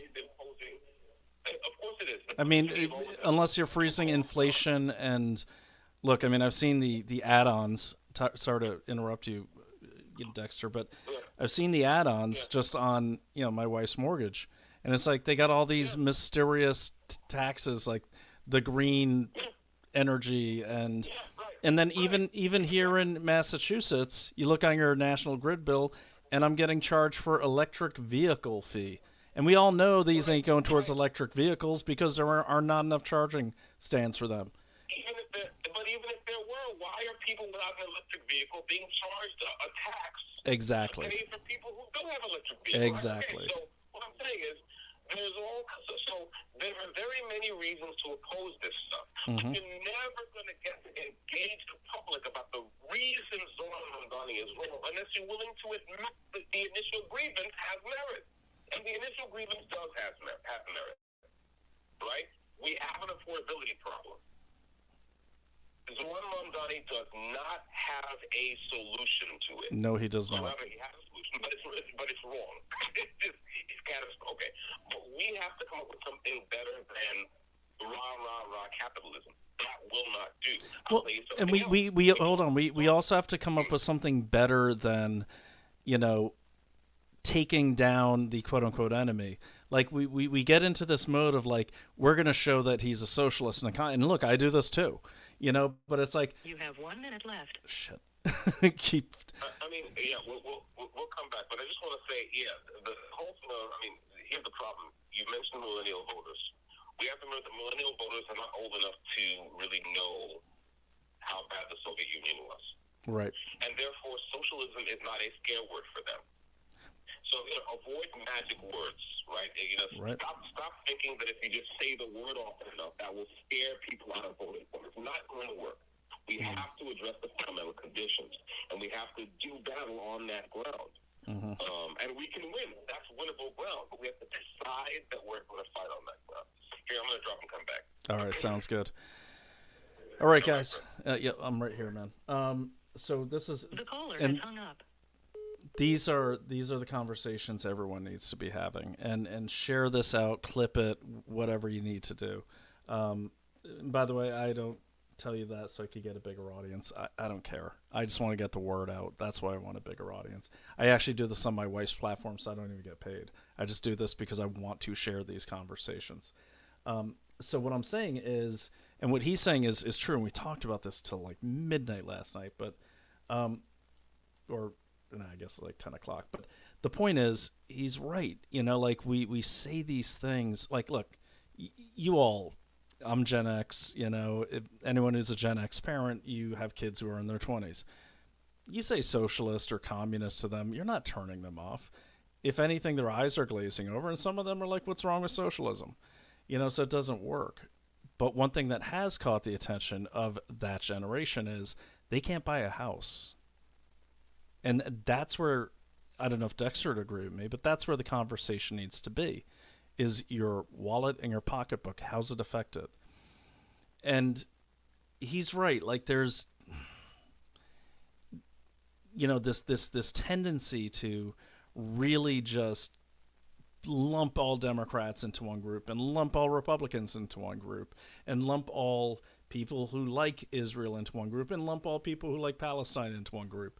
But we miss the bigger picture there, and the bigger picture there, by lumping people into these groups and thereby swearing them off, we're losing votes. I mean, you heard it earlier. He said that like the turnout rate was like 45%. If 60% of the gun owners in New York turned out to vote, there'd be a Republican governor of New York. And I hear this all the time. I hear people saying, screw California, they voted for this. No, they didn't. Not all Californians did. You guys know how this works.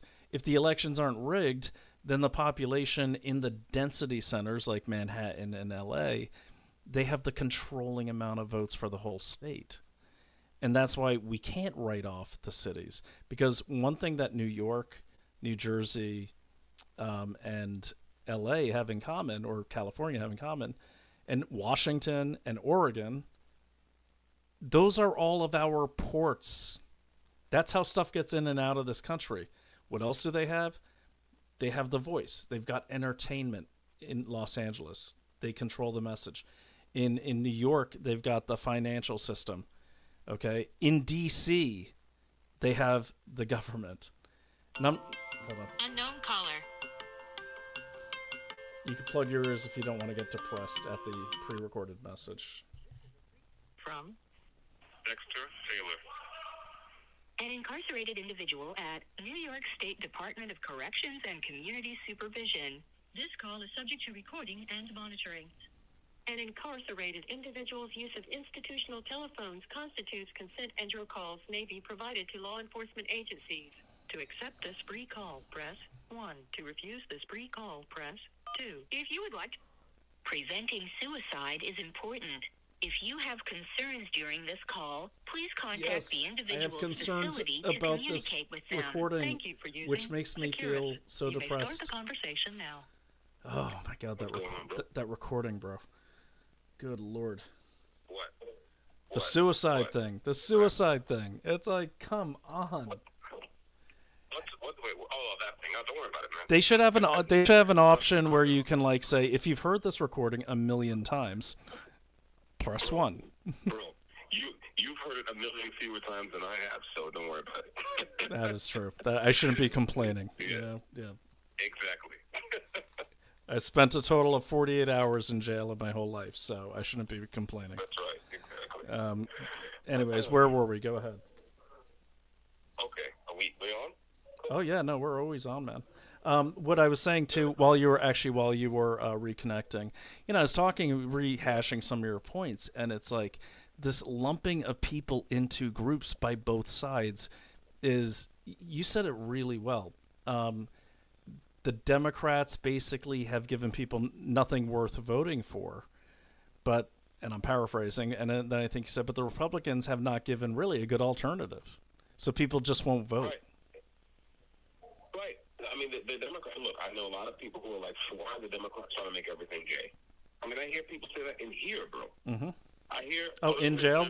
Inmates are saying that? Here. Yes. Tell me about that. And I'm doing my informal surveys. I'm like, yeah, what do you think about the Republicans? Yeah, well, I mean, they just hate black people. You see what I'm saying? In other words, people in here can see that the Democratic Party is full of shit. Mm-hmm. So, and they're like, yeah, but would you say that's a majority of inmates? They see that, right? I wouldn't know. Okay, fair enough. I'm telling you that fair enough. It's a very informal survey, but I'm telling you that I hear a lot of guys. By the way, I hear a fair amount of pro-Trump sentiment. I hear that too, but I very often hear people saying, yeah, the Democrats are just full of shit, right? But they're like, well, yeah, Republicans don't seem to like black folks. Now that's a problem. That's a problem. That is a problem, and it won't do to keep saying. Oh, well, that's just a victim mentality. First of all, I'm not a victim. I'm not a victim. Mm-hmm. I want Democrats to lose. Big time.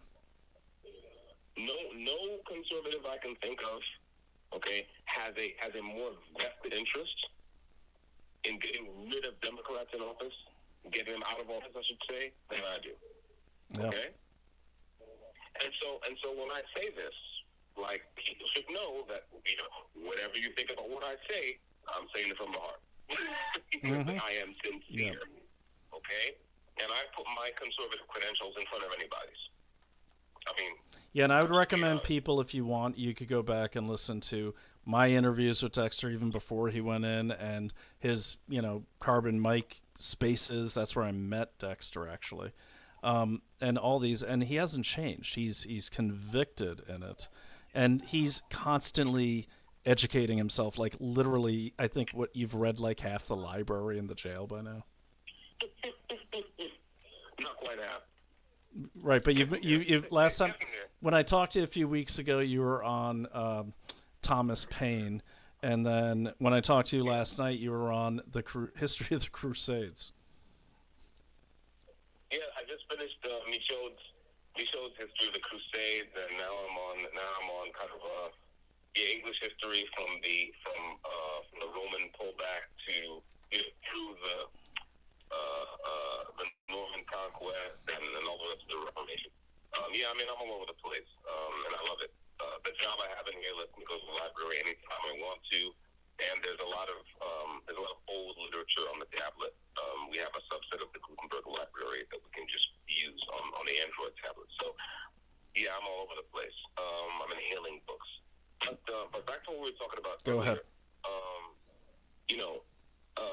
So we're talking about, let's say, Zoran Mamdani, he's talking about affordability. That's a kind of a battle cry you hear from various liberals and progressives running in various places. Mm-hmm. And what I was saying was that the point is not to kind of shy away from saying the word affordability just because someone with stupid ideas said the word. Okay? Mm-hmm. His ideas are stupid. The topic is valid. Yeah. And, so one thing conservatives can do is start to talk about affordability in terms of Well, in terms of costs, right? It's like, well, what is the cost of, why is the cost of bringing new goods and services online so high in X or Y Z place?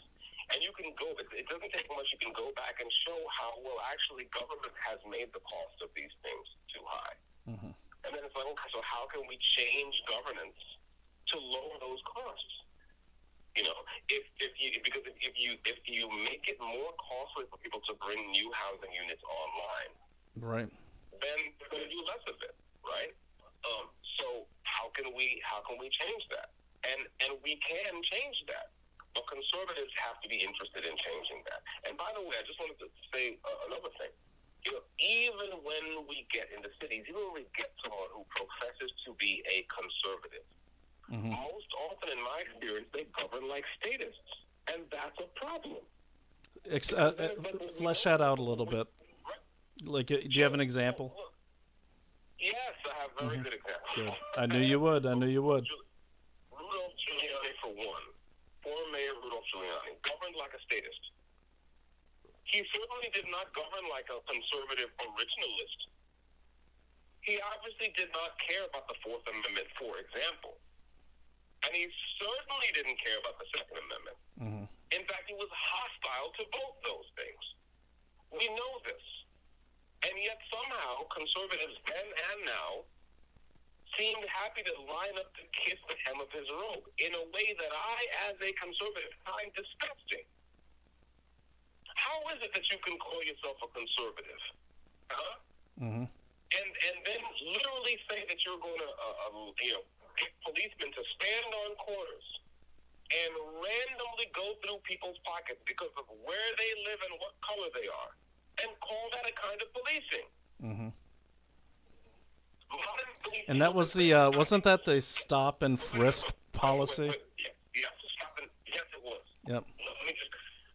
Modern policing was invented in the early 19th century by an Englishman named Sir Robert Peel. He was Britain's first Home Secretary. That's why they call it police. Hey, if you're not talking into the mouthpiece, just so you know, you're a little muffled. Hang on 1 second there, because that should be better. Yeah. So Robert Perfect. Peel was Britain's first Home Secretary. He invented the Metropolitan Police. He invented modern policing. Mm-hmm. That's why they call their police bodies over there. Okay. That's also where the term Bob Zero comes from, because Robert Peel was guilty of nepotism quite a few times in his career. Okay. But now, if you go and you read his manifesto that accompanies the creation of the Metropolitan Police Force, I think it's called the Tamworth Manifesto, you will see that he talks about a lot of the things that you hear people ask for when they ask for better policing. He talks about the fact that the police are the people and the people are the police. He talks about the fact that police, in order to do a good job, require the trust and cooperation of the community. He talks about the fact that force is sometimes necessary, but it should be used as a last resort. He talks about the fact that the police have to develop relationships in the community. This is vital.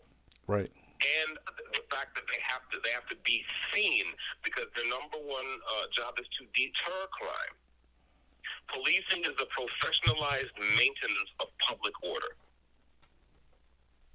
And they can't unless they are radically in touch with the public.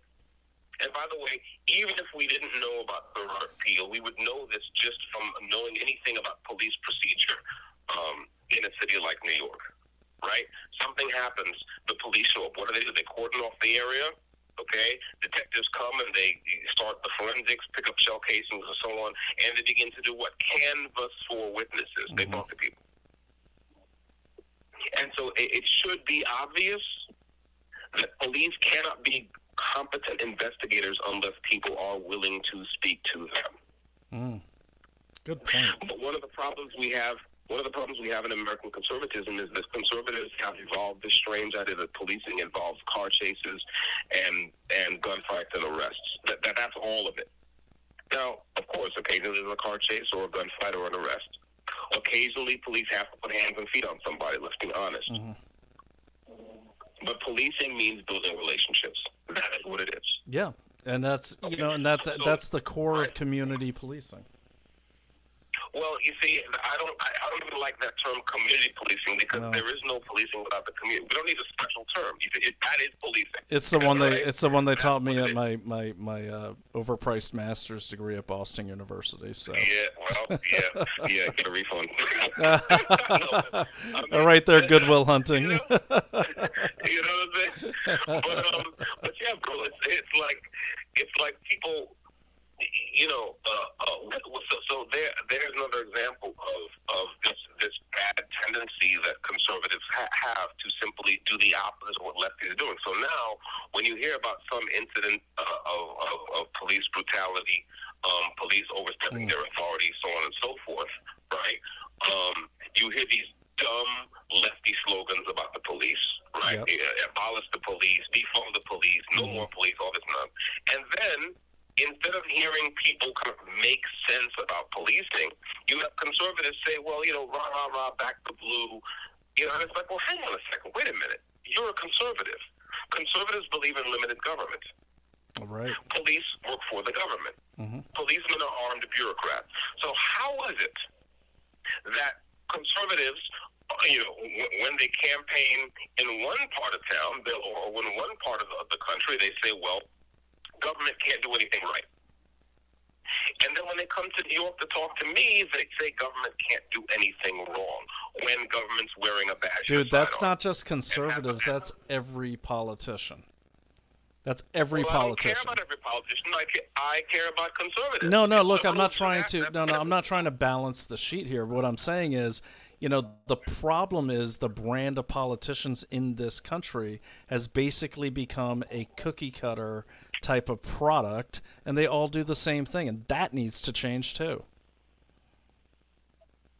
I agree. But what I'm seeing from my side, what I'm seeing is that in the very places where we need better policing, in the very places where we need a policing that's more like what Robert Peter talked about, right? In the very places where we need police officers to actually get out of their units and walk a beat like they used to when I was a kid, and get to know people and get to know the rhythms and the kind of the habits of their particular patch, and get to know who they can talk to, whatever.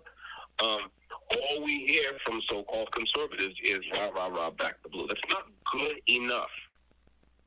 It's not good enough. And it does, by the way, it does a disservice to the community. It does a disservice to the police. Yeah. Okay? If we have an armed service, then we have to have standards for that armed service. We have to meet it. We have to live up to it. All right, so this is what I'm talking about. It's like people like Zoran Mamdani are beatable, but you can't beat them by just looking at what they say, taking the opposite, and just saying that at the top of your lungs, and then taking a break every now and then to turn to me and say a noun, verb, and plantation. That's not good enough. Okay, so. And again, the reason I'm so kind of vehement about this is because, I see, let's face it, man, these liberals and progressives they're running our cities into the ground. They're destroying us. They're helping us to death. Like, we can't take much more of this help. They're helping us to death. That's so true. Yeah, they're helping us to death. And again, I want to be clear. It's like, of course I feel disrespected by people like Mamdani and others. When they come to talk to us, all they want to talk about is what they can give us. Don't give me a goddamn thing. Get the hell out of my way. I'll get it. Sit down. Okay? Don't do me any favors, right? But at the same time, I want to hear conservatives come and talk to me about limited government. So all this and more is kind of why I started to write the Real New York political platform. I wanted to write like this open source platform of what I thought were decent conservative ideas that people could use to run, especially anywhere really, but especially in cities. Because you might know this or you might have forgotten it, but technically what I am is a foundationist. Years ago, when I left the left, I didn't jump to the right. I didn't start following Republicans because, again, I was disgusted by their rhetoric and like the radical disrespect. but I had just had it with I had it with the left. I was done. So what I did was I started to think, well, what do I actually believe, and why?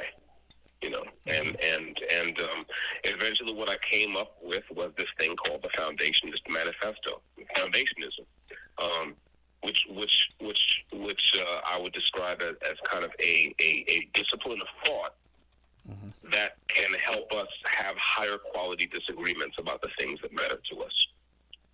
Right? Because I didn't have any illusions that, we could just get rid of all these lefties or anything so silly. It's like, no. The goal is to have higher quality arguments, to ask better questions. Because, of course, if you get to asking the wrong question, it doesn't matter what the answer is, you're screwed. Right. So in Foundationism, we talk about in this 10-point manifesto that I wrote, see deeply, listen closely, reason honestly, speak clearly, act bravely, deny the self, defend the individual, respect tradition, face the present, cultivate the future. That's my manifesto, right? And then actually it was maybe a year or two ago, is when I was still outside, and I was in one of Sonny Johnson's spaces. I was in the Thunderdome. Shout out to Sonny Johnson, one of the most awesome conservatives on the scene, conservative podcasters, influencers on the scene. Also one of the first people to hand me a mic to talk about my case. I was in one of her spaces, and we were talking to, and her spaces are typically full of black conservatives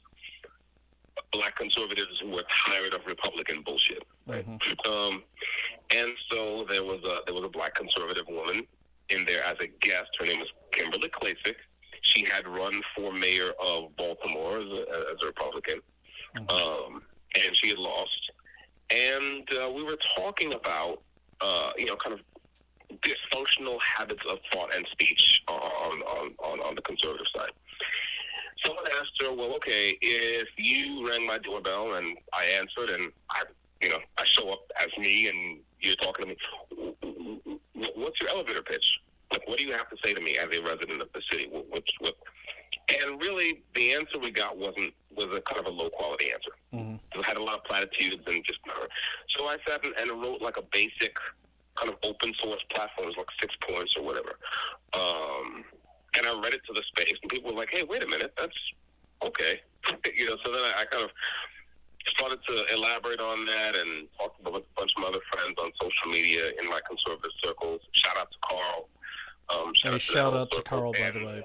I'm going to throw his profile up there. Big shout out to my brother Carl. Yeah. Smart ass Carl is all right. Smartest Carl is awesome.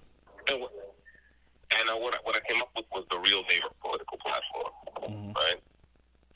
And I wanted to dig into this a little bit because, I don't care if I just think, it won't do us any harm, and it could do us a lot of good to at least dig into these ideas and start talking about them because the current debate is it's hopelessly sterile and retarded. So the idea is that, we want prosperity, right? But the purpose of an economy is human flourishing, right?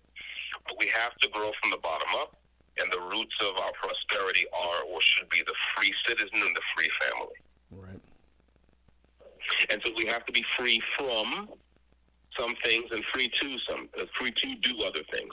We have to be free from undue government dependency, free from overly invasive regulations, free from excessive fees and taxes, free from unwarranted surveillance, free from unlawful violence, wherever it comes from, right? We have to be free to turn our assets and skill sets into prosperity. We have to be free to unlock our own native hustle. We have to be free to raise our children without government indoctrination. We have to be free to walk our own streets in peace and dignity. We have to be free to defend our homes and our families and ourselves. and we have to be free to enjoy equal protection under the laws of this country. And that's the basics. That's the bedrock of this thing. And I think conservatives can lead the way in kind of helping people recover that taste for ordered liberty and understanding of how ordered liberty is actually good for us, right? Mm-hmm. And how to become rightly suspicious of people who want you to give up your ordered liberty because they have some other plan based on a luxury belief system. Mm-hmm. Like, we can do that, but we have to want to do. We have to actually do it. So, that's kind of how I started, and then I got into the grassroots economics, talking about building from the ground up, talking about promoting industry over usury, talking about lowering the costs, the cost of bringing new goods and services online. And yeah, this is I think this is this or something like this has to be what conservatives who decide to campaign in blue areas run on. You've got to. You alluded to this earlier. We're not trying to hear about people who just want to do away with all government, all regulation. That's ridiculous. If only because, for example, if you're in the wilds of Montana and you build a house and you wire it wrongly, the house burns down. Well, that's too bad, but it's just you. Mm-hmm. If you're in the heart of Brooklyn and you wire your house badly, you burn the whole block down. It's not acceptable. Right. So yes, we have to have certain regulations. We have to have, there's a place for government. But we also can't have a government that only goes in one direction. That only gets more and more. Right? We have to be we have to exert some kind of downward pressure on government's portfolio of things that it thinks are its business. So yeah, that's a long rant, but yeah, that was a good rant, man. I mean, and I'm actually looking at your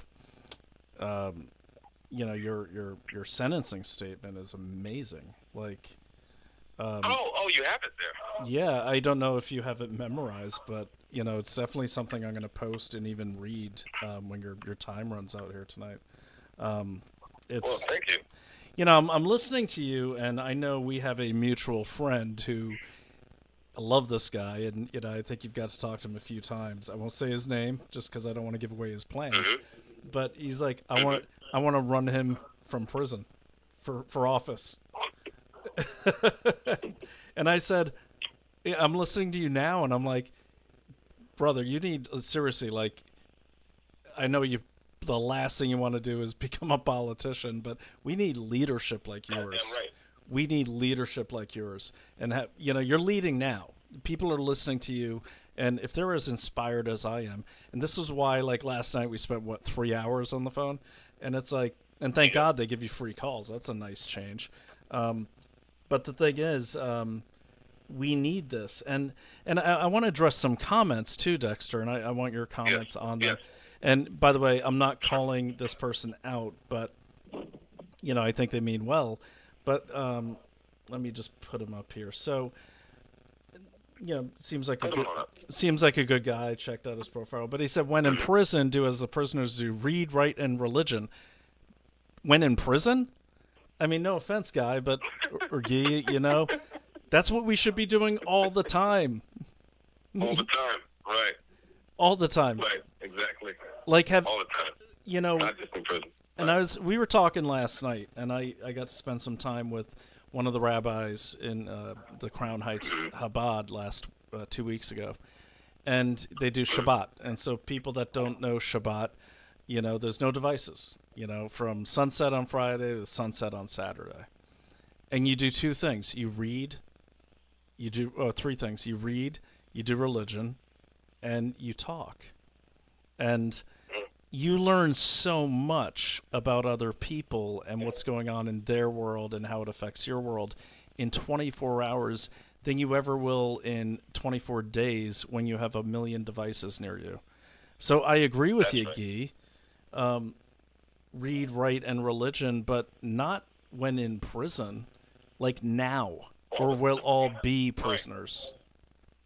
Right, with or without bars, exactly. Yeah. So, That's right. and Guy, by the way, thanks for showing up. Thanks for the comment. I do appreciate it. And you know, if you want to give more context, by all means. And I know you mean well. So that's in no way meant to be an attack on you. I just want everyone here to feel welcome and free to comment. But I'm glad you brought it up, Guy, because it's like we have to read more.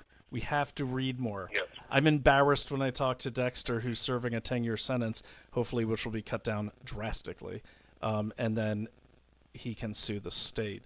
But you know, basically, what is it, Dexter? I think the statistic is like the average successful CEO of a Fortune 500 company reads over like 365 books a year, and the average voter reads 1 to 5. Yeah, I mean, I wouldn't know about those averages, but I would say all of us could stand to get our numbers up. Yeah, me as well. I don't know about 365 books a year, but yeah, we could all get our numbers up.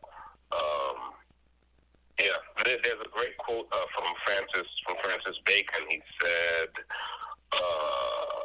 "Reading maketh a full man.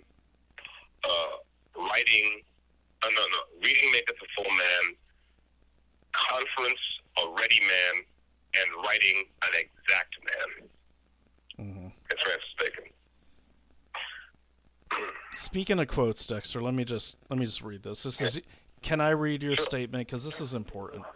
And I think everyone running for office, Athena Clark talking to you, talking to all you guys, you're doing a great job. And you're doing a brave thing, by the way. Running for any office as a Republican in Brooklyn, that's a tough deal, okay? And they're doing it. So I really respect that entire Donald J. Trump Republican club, because it's not like they're part of the machine, man. They're out there like... they remind me of like the pioneers that were like trapped up in bear country, just trying to hack out like a shelter, and that's. Well, I wouldn't say it's quite like that. I mean, look, the worst you can do is lose. I mean, for God's sake, you know what I'm saying? I mean, look, I'm glad they're doing it. That's the thing, though. It's not that way anymore, though. Like, these people get targeted. They get like death threats. They get everything. It's not just that, they're getting othered not by people in the community. They're getting othered by outsiders that come down from Columbia University and Uptown and even Connecticut. Brother, I hear what you're saying, but remember, like, I'm a lifelong New Yorker, and I lived in Baltimore for 7 years at the height of the war on drugs. I lived in Baltimore for 12 years. So there are people I knew who didn't make it. Yep. There are people I knew who did not make it. Okay? A guy, this was a few years ago on my street, a guy got shot. Your street in Baltimore? Fire at the intersection. On my street in Brooklyn, a guy got shot. Right. Well, I had one shot in front of my house. Right. So what I'm saying is, I'm not saying that death threats should be ignored or whatever. I'm just saying I don't really see it as like, oh, it's something brave to run in Brooklyn. It's something desirable to run in Brooklyn. Fair enough. And if they're othered, they're othered. But take it on the chin and keep going. Mm-hmm. I hear you. That's a good point. Yeah. That's a good point. Yeah. But the point I am making though is that everyone needs to hear this, and I think the message I'm getting from you is like, know the reason why you're running and know the reason why you're saying the slogan you're saying. Explain the slogan, flesh it out. You have 1 minute left. Flesh it out. And know the reason why you're a conservative. It's like even if let's say back in the day you got disgusted with the left like I did, and you moved over to where the cool kids were sitting. Wonderful, you're sitting in the cafeteria with the cool kids. But the question is, what's the conversation like around the table, and what are they eating, right? Good point. Because it's not what goes into the mouth, but what comes out the mouth that defileth a man. Anyway, I'm gonna drop and come back, and then I definitely wouldn't mind hearing some of that statement, because I forgot. It's your statement, so I'm happy to read it if you want me to. Sure, I'll be right back. All right. All right, so he'll be right back in a second. Let me look at some comments right now. Has hung up. Make sure that I've got everyone here. Thank you. Wow, we have a nice big crowd according to the numbers. Looks like 5,000 total. wow, like this is, I'm gonna have Dexter on more often because literally, I learn something new from this guy every time I talk to him, and just really push this case out. We need people like Dexter out there. Okay, this is a real American. This isn't some summer patriot or sunshine patriot. This guy's a winter soldier, man. And he's been at this for a long time. And shout out as well to, I called up Carl's, actually that's Carl's thing I just had up there. There we go. But, Carl, he's been great. I reach out to Carl when I need to communicate with Dexter and I can't get a hold of him through the Secure US app. But yeah, this is Carl right here. He's a great follow. Definitely follow him. And yeah, he's awesome. And Dexter has a great network of people, and these are like people from as far down as Florida to across the country. But one thing I love about the crowd around Dexter and even people like Carl here is it's really interesting conversation because they're listening to you, you're listening to them, and we're all learning from each other. And that's really what's going to make this country safe again.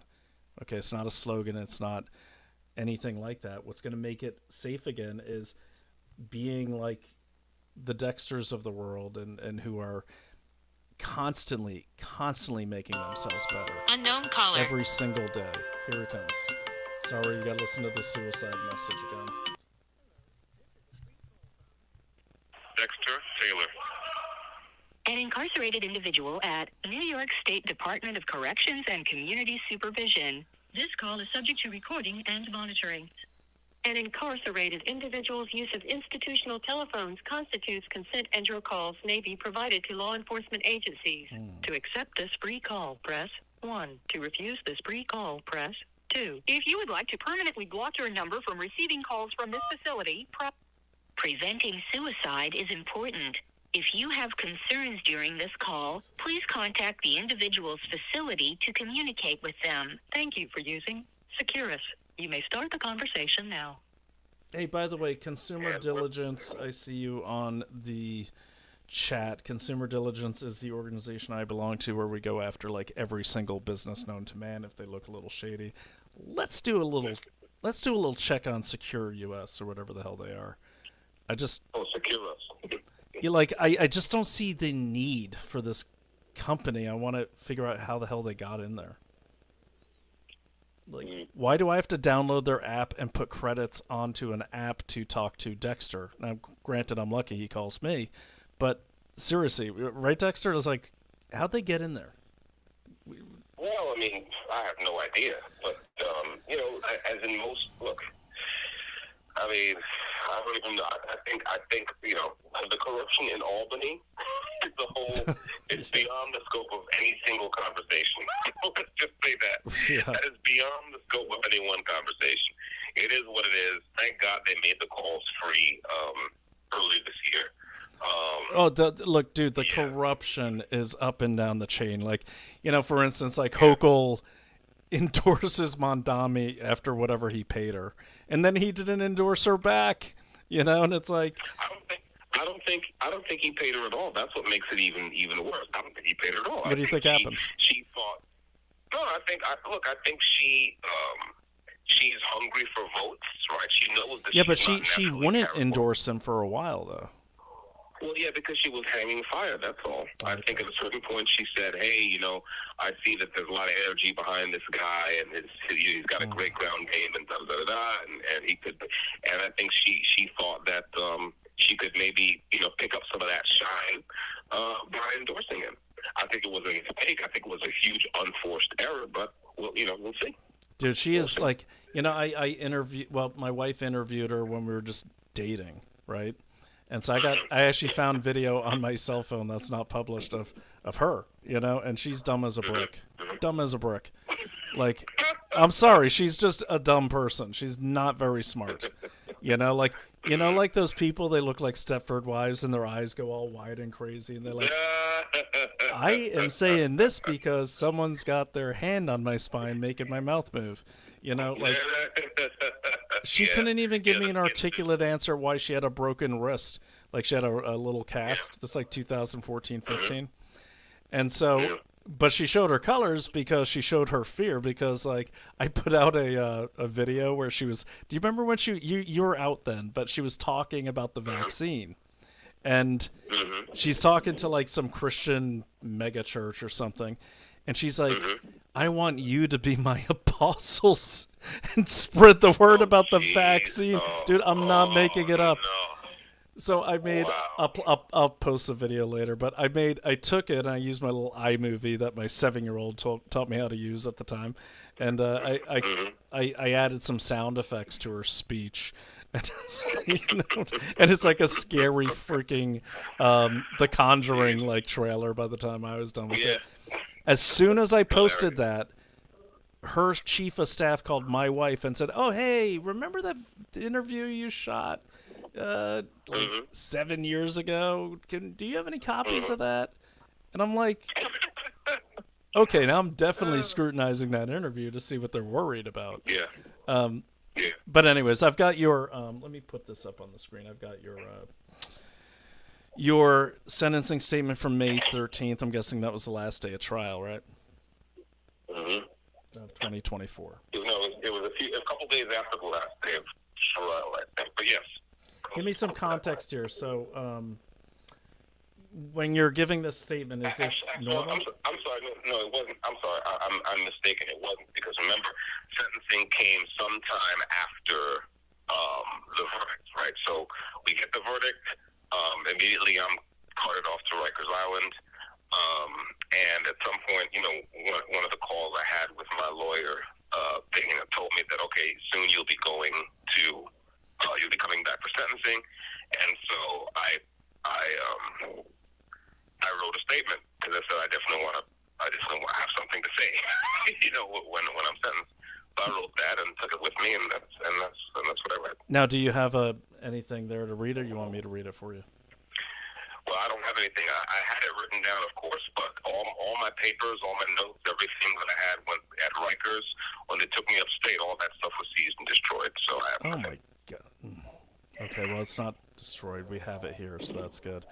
All right, Dexter Taylor's sentencing statement, May 13th, 2024. This is on libertyOrElse.com, and I will post the link if I haven't already. Okay, so make it as big as I can so people can read along. It's a great and you came up with this during the trial? No, after the trial. Okay. When I was sitting in Rikers waiting to be sentenced, yeah. Dexter Taylor says, "Thank you, Your Honor. I appreciate it. Family, friends, and allies, and foundationalists and honored adversaries. Today we enter the..." What's up? Foundationists, sorry. A foundationalist is how they put it. No. The wrong transcript is foundationists. Sorry. Foundationists, okay. And foundationists and honored adversaries. Today we enter the next phase in the fight to protect our God-given rights from a government that wishes to take them from us and grant us mere privileges in return.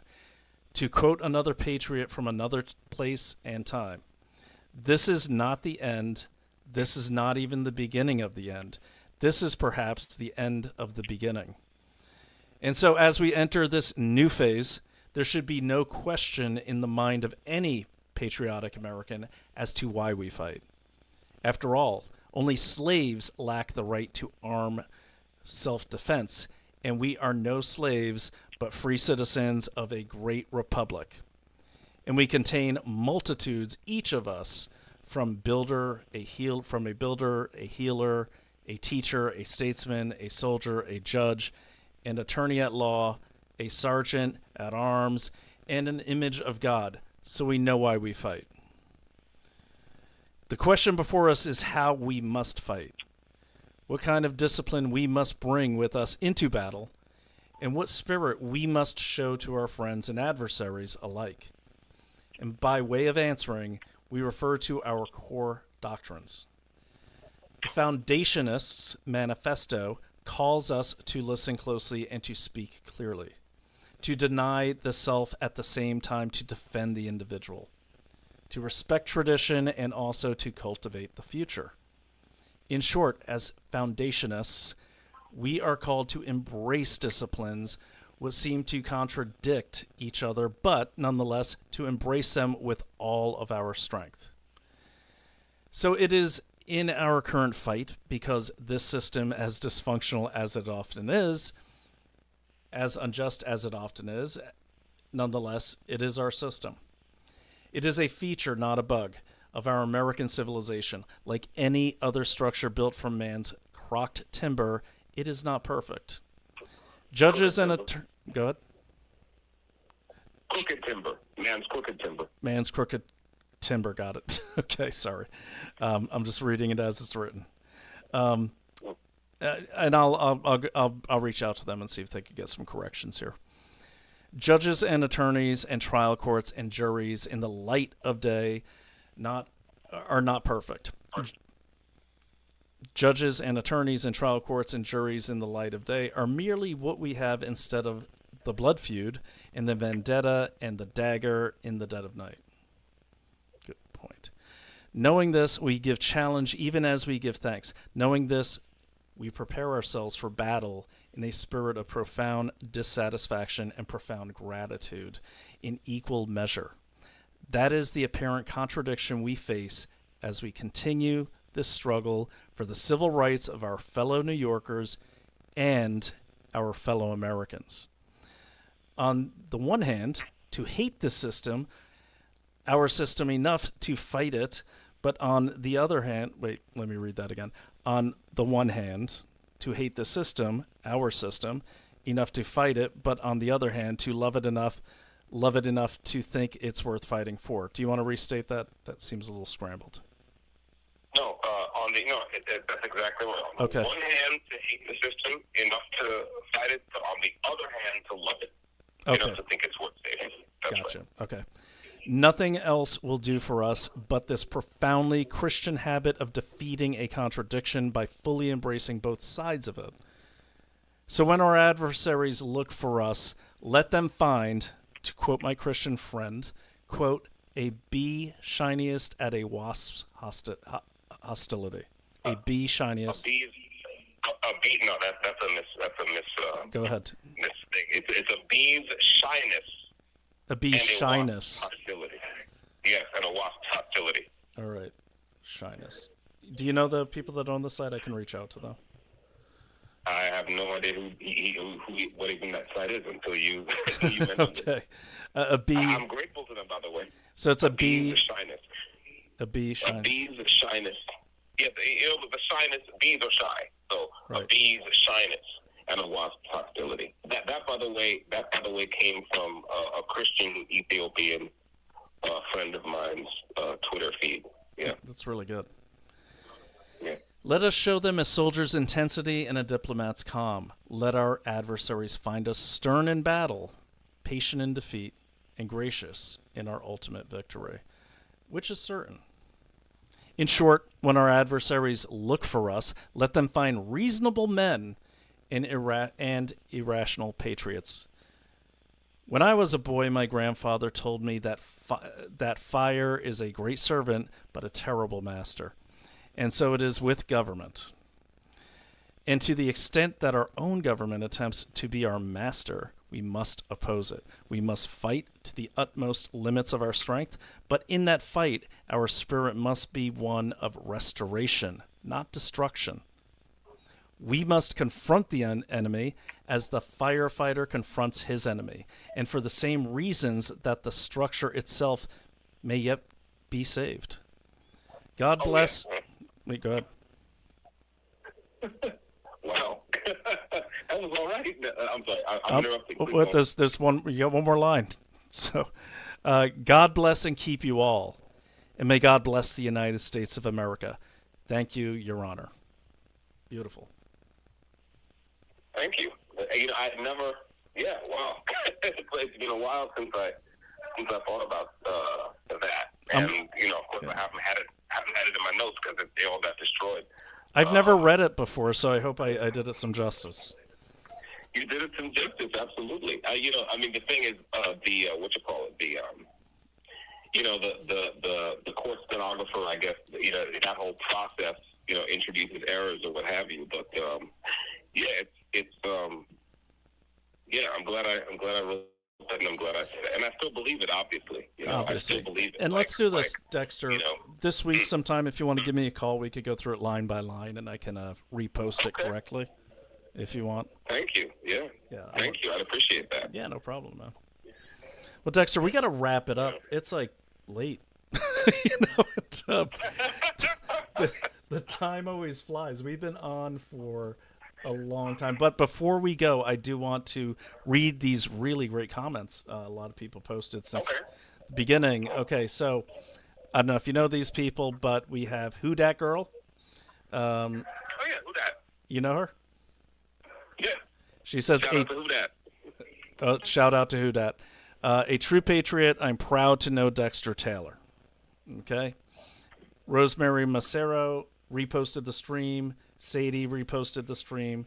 John D. Macari Jr. reposted the stream. Thank you all. We appreciate it. And then John Macari says, Dexter Taylor's prosecution is a miscarriage of justice. This man is not a public safety threat to anyone. He should be free today. Trump should pardon him ASAP. Man, I wish he could. I wish Trump could, but unfortunately, it's a state case, and Trump can only pardon federal offenders. So let me just jump in here and say that what we're hoping for. I mean, if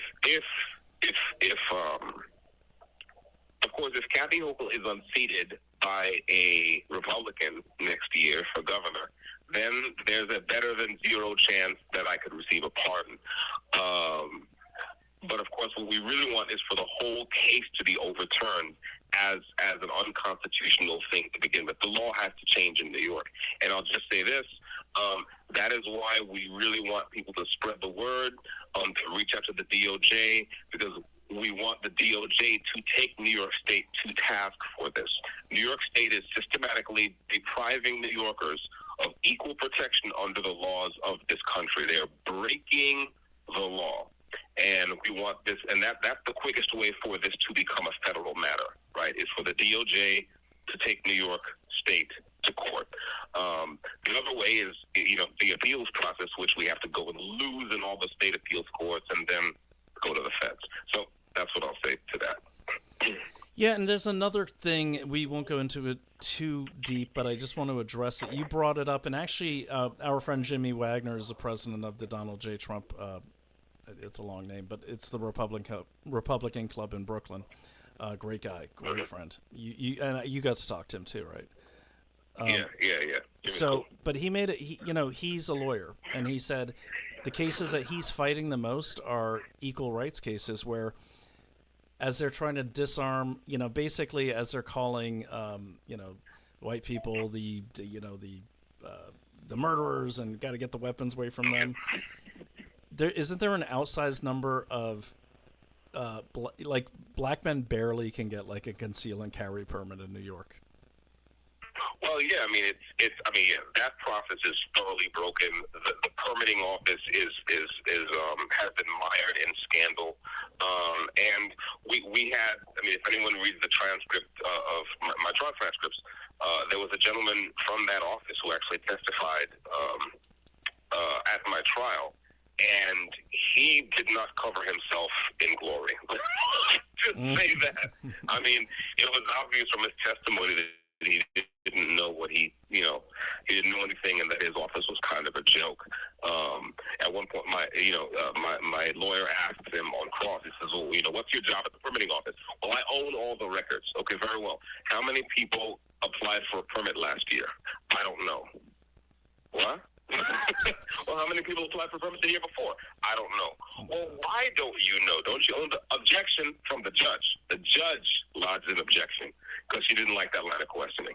And I'm gonna do a whole. And by the way, investigate everything regulars. We need to do a whole deal on this judge. Let me put her up again just so you see her. Like, we need to know every business she owns, everything. I'm not talking about canceling or anything. I'm talking about revealing everything that she's doing illegal anyways, including this case. Like, this is dangerous. And I don't say that the way the left says dangerous. I mean, this is dangerous that this judge got away with this case. It's insane.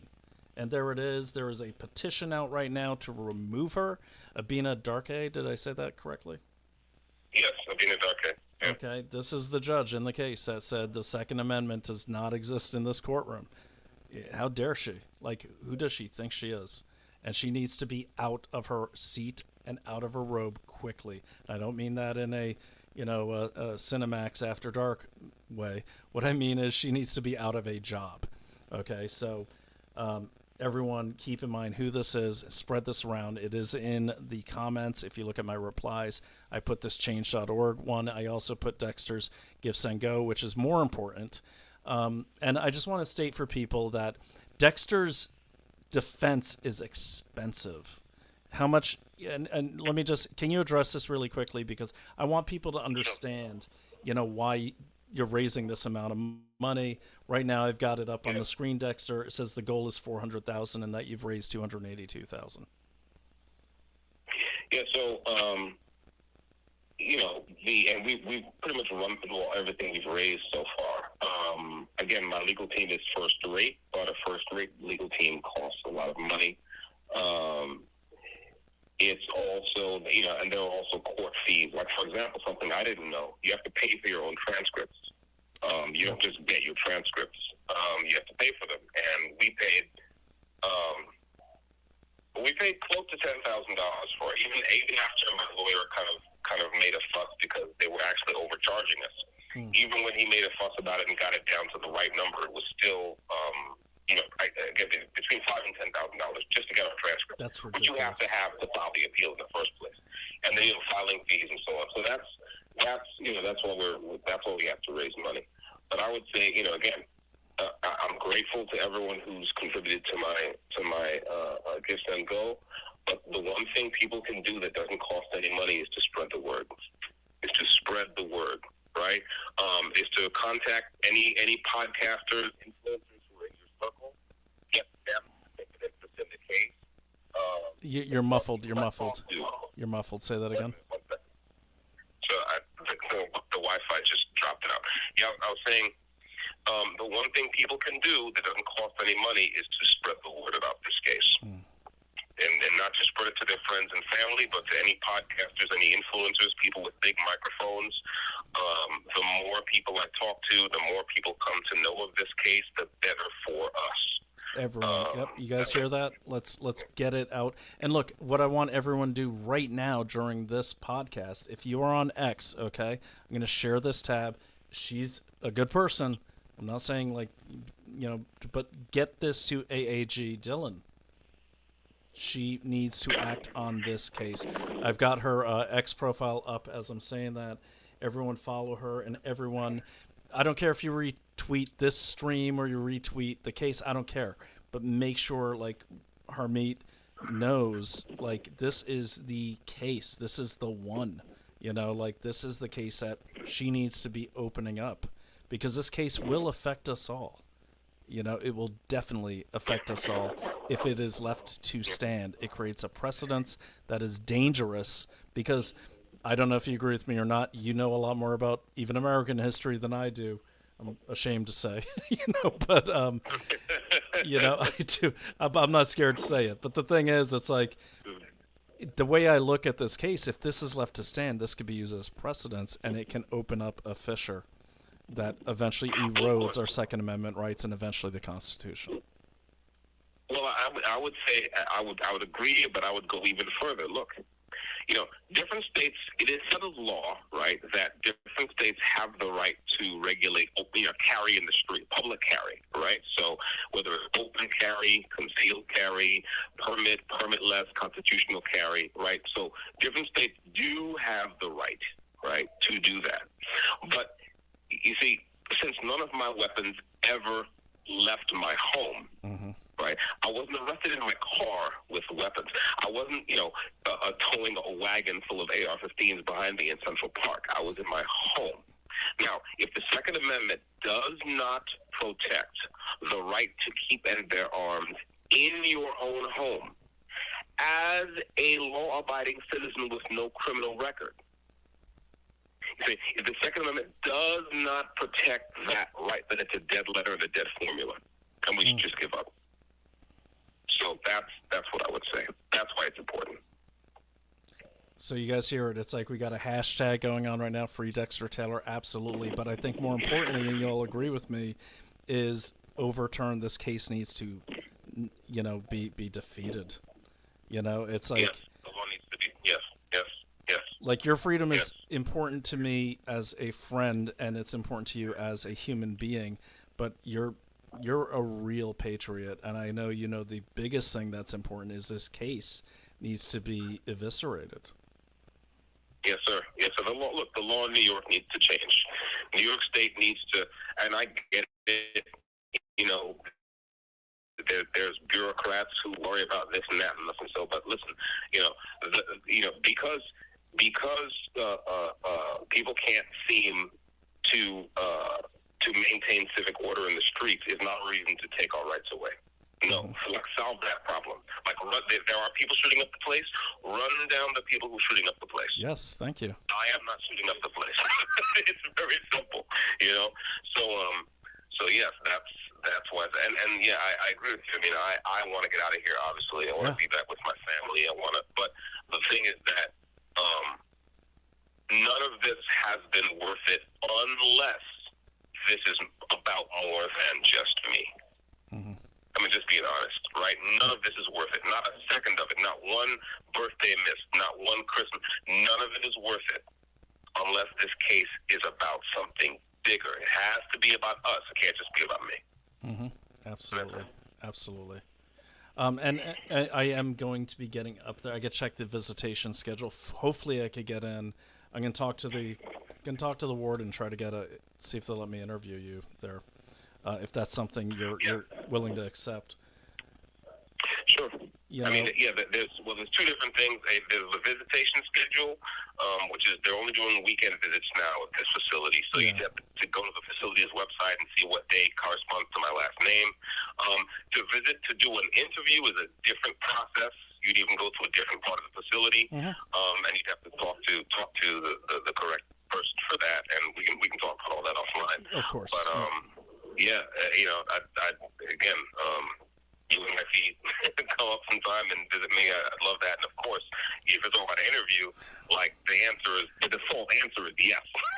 Anytime we can get on a mic and chop it up, that. Always. And Dexter, I will commit to this. If I'm doing a live stream, you happen to call, I'll put you on. It's very important. So really quickly, let me go through the rest. So we got, thank you everyone, Free Dexter Taylor. And by the way, Dexter's mom, if you're listening, you've raised one hell of a son. Okay. And this is a good man. Okay. And, you are a smart ass, Carl. We love you, man. Thank you for pushing out this podcast because everyone needs to do it. And I want to give a thanks to Viva Fry for also amplifying your case. Keep amplifying it. Viva Fry. Maybe you'll follow me, but that doesn't matter. But that's I love your show, and your combination with Barnes over there really explains the law beautifully. Awesome. Yeah, I love that show. Have you met Barnes? I've not met Barnes. I haven't had that pleasure, but Viva and I have talked many times. We recorded a lot of segments while I was in Rikers waiting to be sentenced. He's the man. He seems like good people. I'm glad. I'm glad you said that too, because I always, when I haven't met someone, I've met a lot of these people. Just we're active in this world, but I'm always scared to meet. They always say never meet your heroes. Yeah, you know what I mean? Your heroes, yeah. Because I met what is it, Paul, the dude from Billions. What's the guy's name? Paul Giamatti. Okay. And I also met the guy that played the Spanish fencer on the Princess Bride, and then he was in Criminal Minds. Yeah. That guy's a dick. I'll just say it. That guy's hilarious. A dick, man. Because I had to do executive protection. That guy was an asshole, and I don't care if he hears me and tries to sue me. I've never met someone, and we were there to protect him. And he's like, "What is good security got to be here?" You know, and it's like, dude, honestly, why don't you go? Why don't you get your saber and fence your way out of it then? That's hilarious. So, but no, so back to you. All right, I'm going to give you the closing thoughts, and then I'm gonna end it with your lawyers, the rest of your lawyers' video. So I'm not going to say anything after this. Everyone, you know where to go. I'm going to post it all in the definition, the description, everything. I posted it on Twitter. Dexter Taylor, Carbon Mike, the Da Vinci of our time, and I see a future president, and I am not being condescending. Like, we need you, brother. And I'm sorry to say, I'm glad to say, no way in hell, bro. That's why I know you'd be a good president. But let me just say, first of all, thank you, bro, for doing this on short notice. Thanks to everyone who tuned in, who reposted. Again, the liberals and progressives who are still in charge of too much of our country are ruining us. And my brothers and sisters in rural areas and the suburbs are important. They matter as well. But we have to take the cities back. We have to. You have 1 minute left. Let's take back our beautiful American cities, and let's fight to win. It is doable. So let's do it. Let's get to work. Let's get to work. Well, God bless you, man, and stay safe. Hi to your moms, and I will give her a call, make sure she's doing all right, and all right. And I'll tell her I need that mixer. But all right. We'll talk soon. Let's get you on as quickly as we can. Okay? Call me tomorrow. All right, brother. All right. All right, I will do. Take care. God bless. God bless.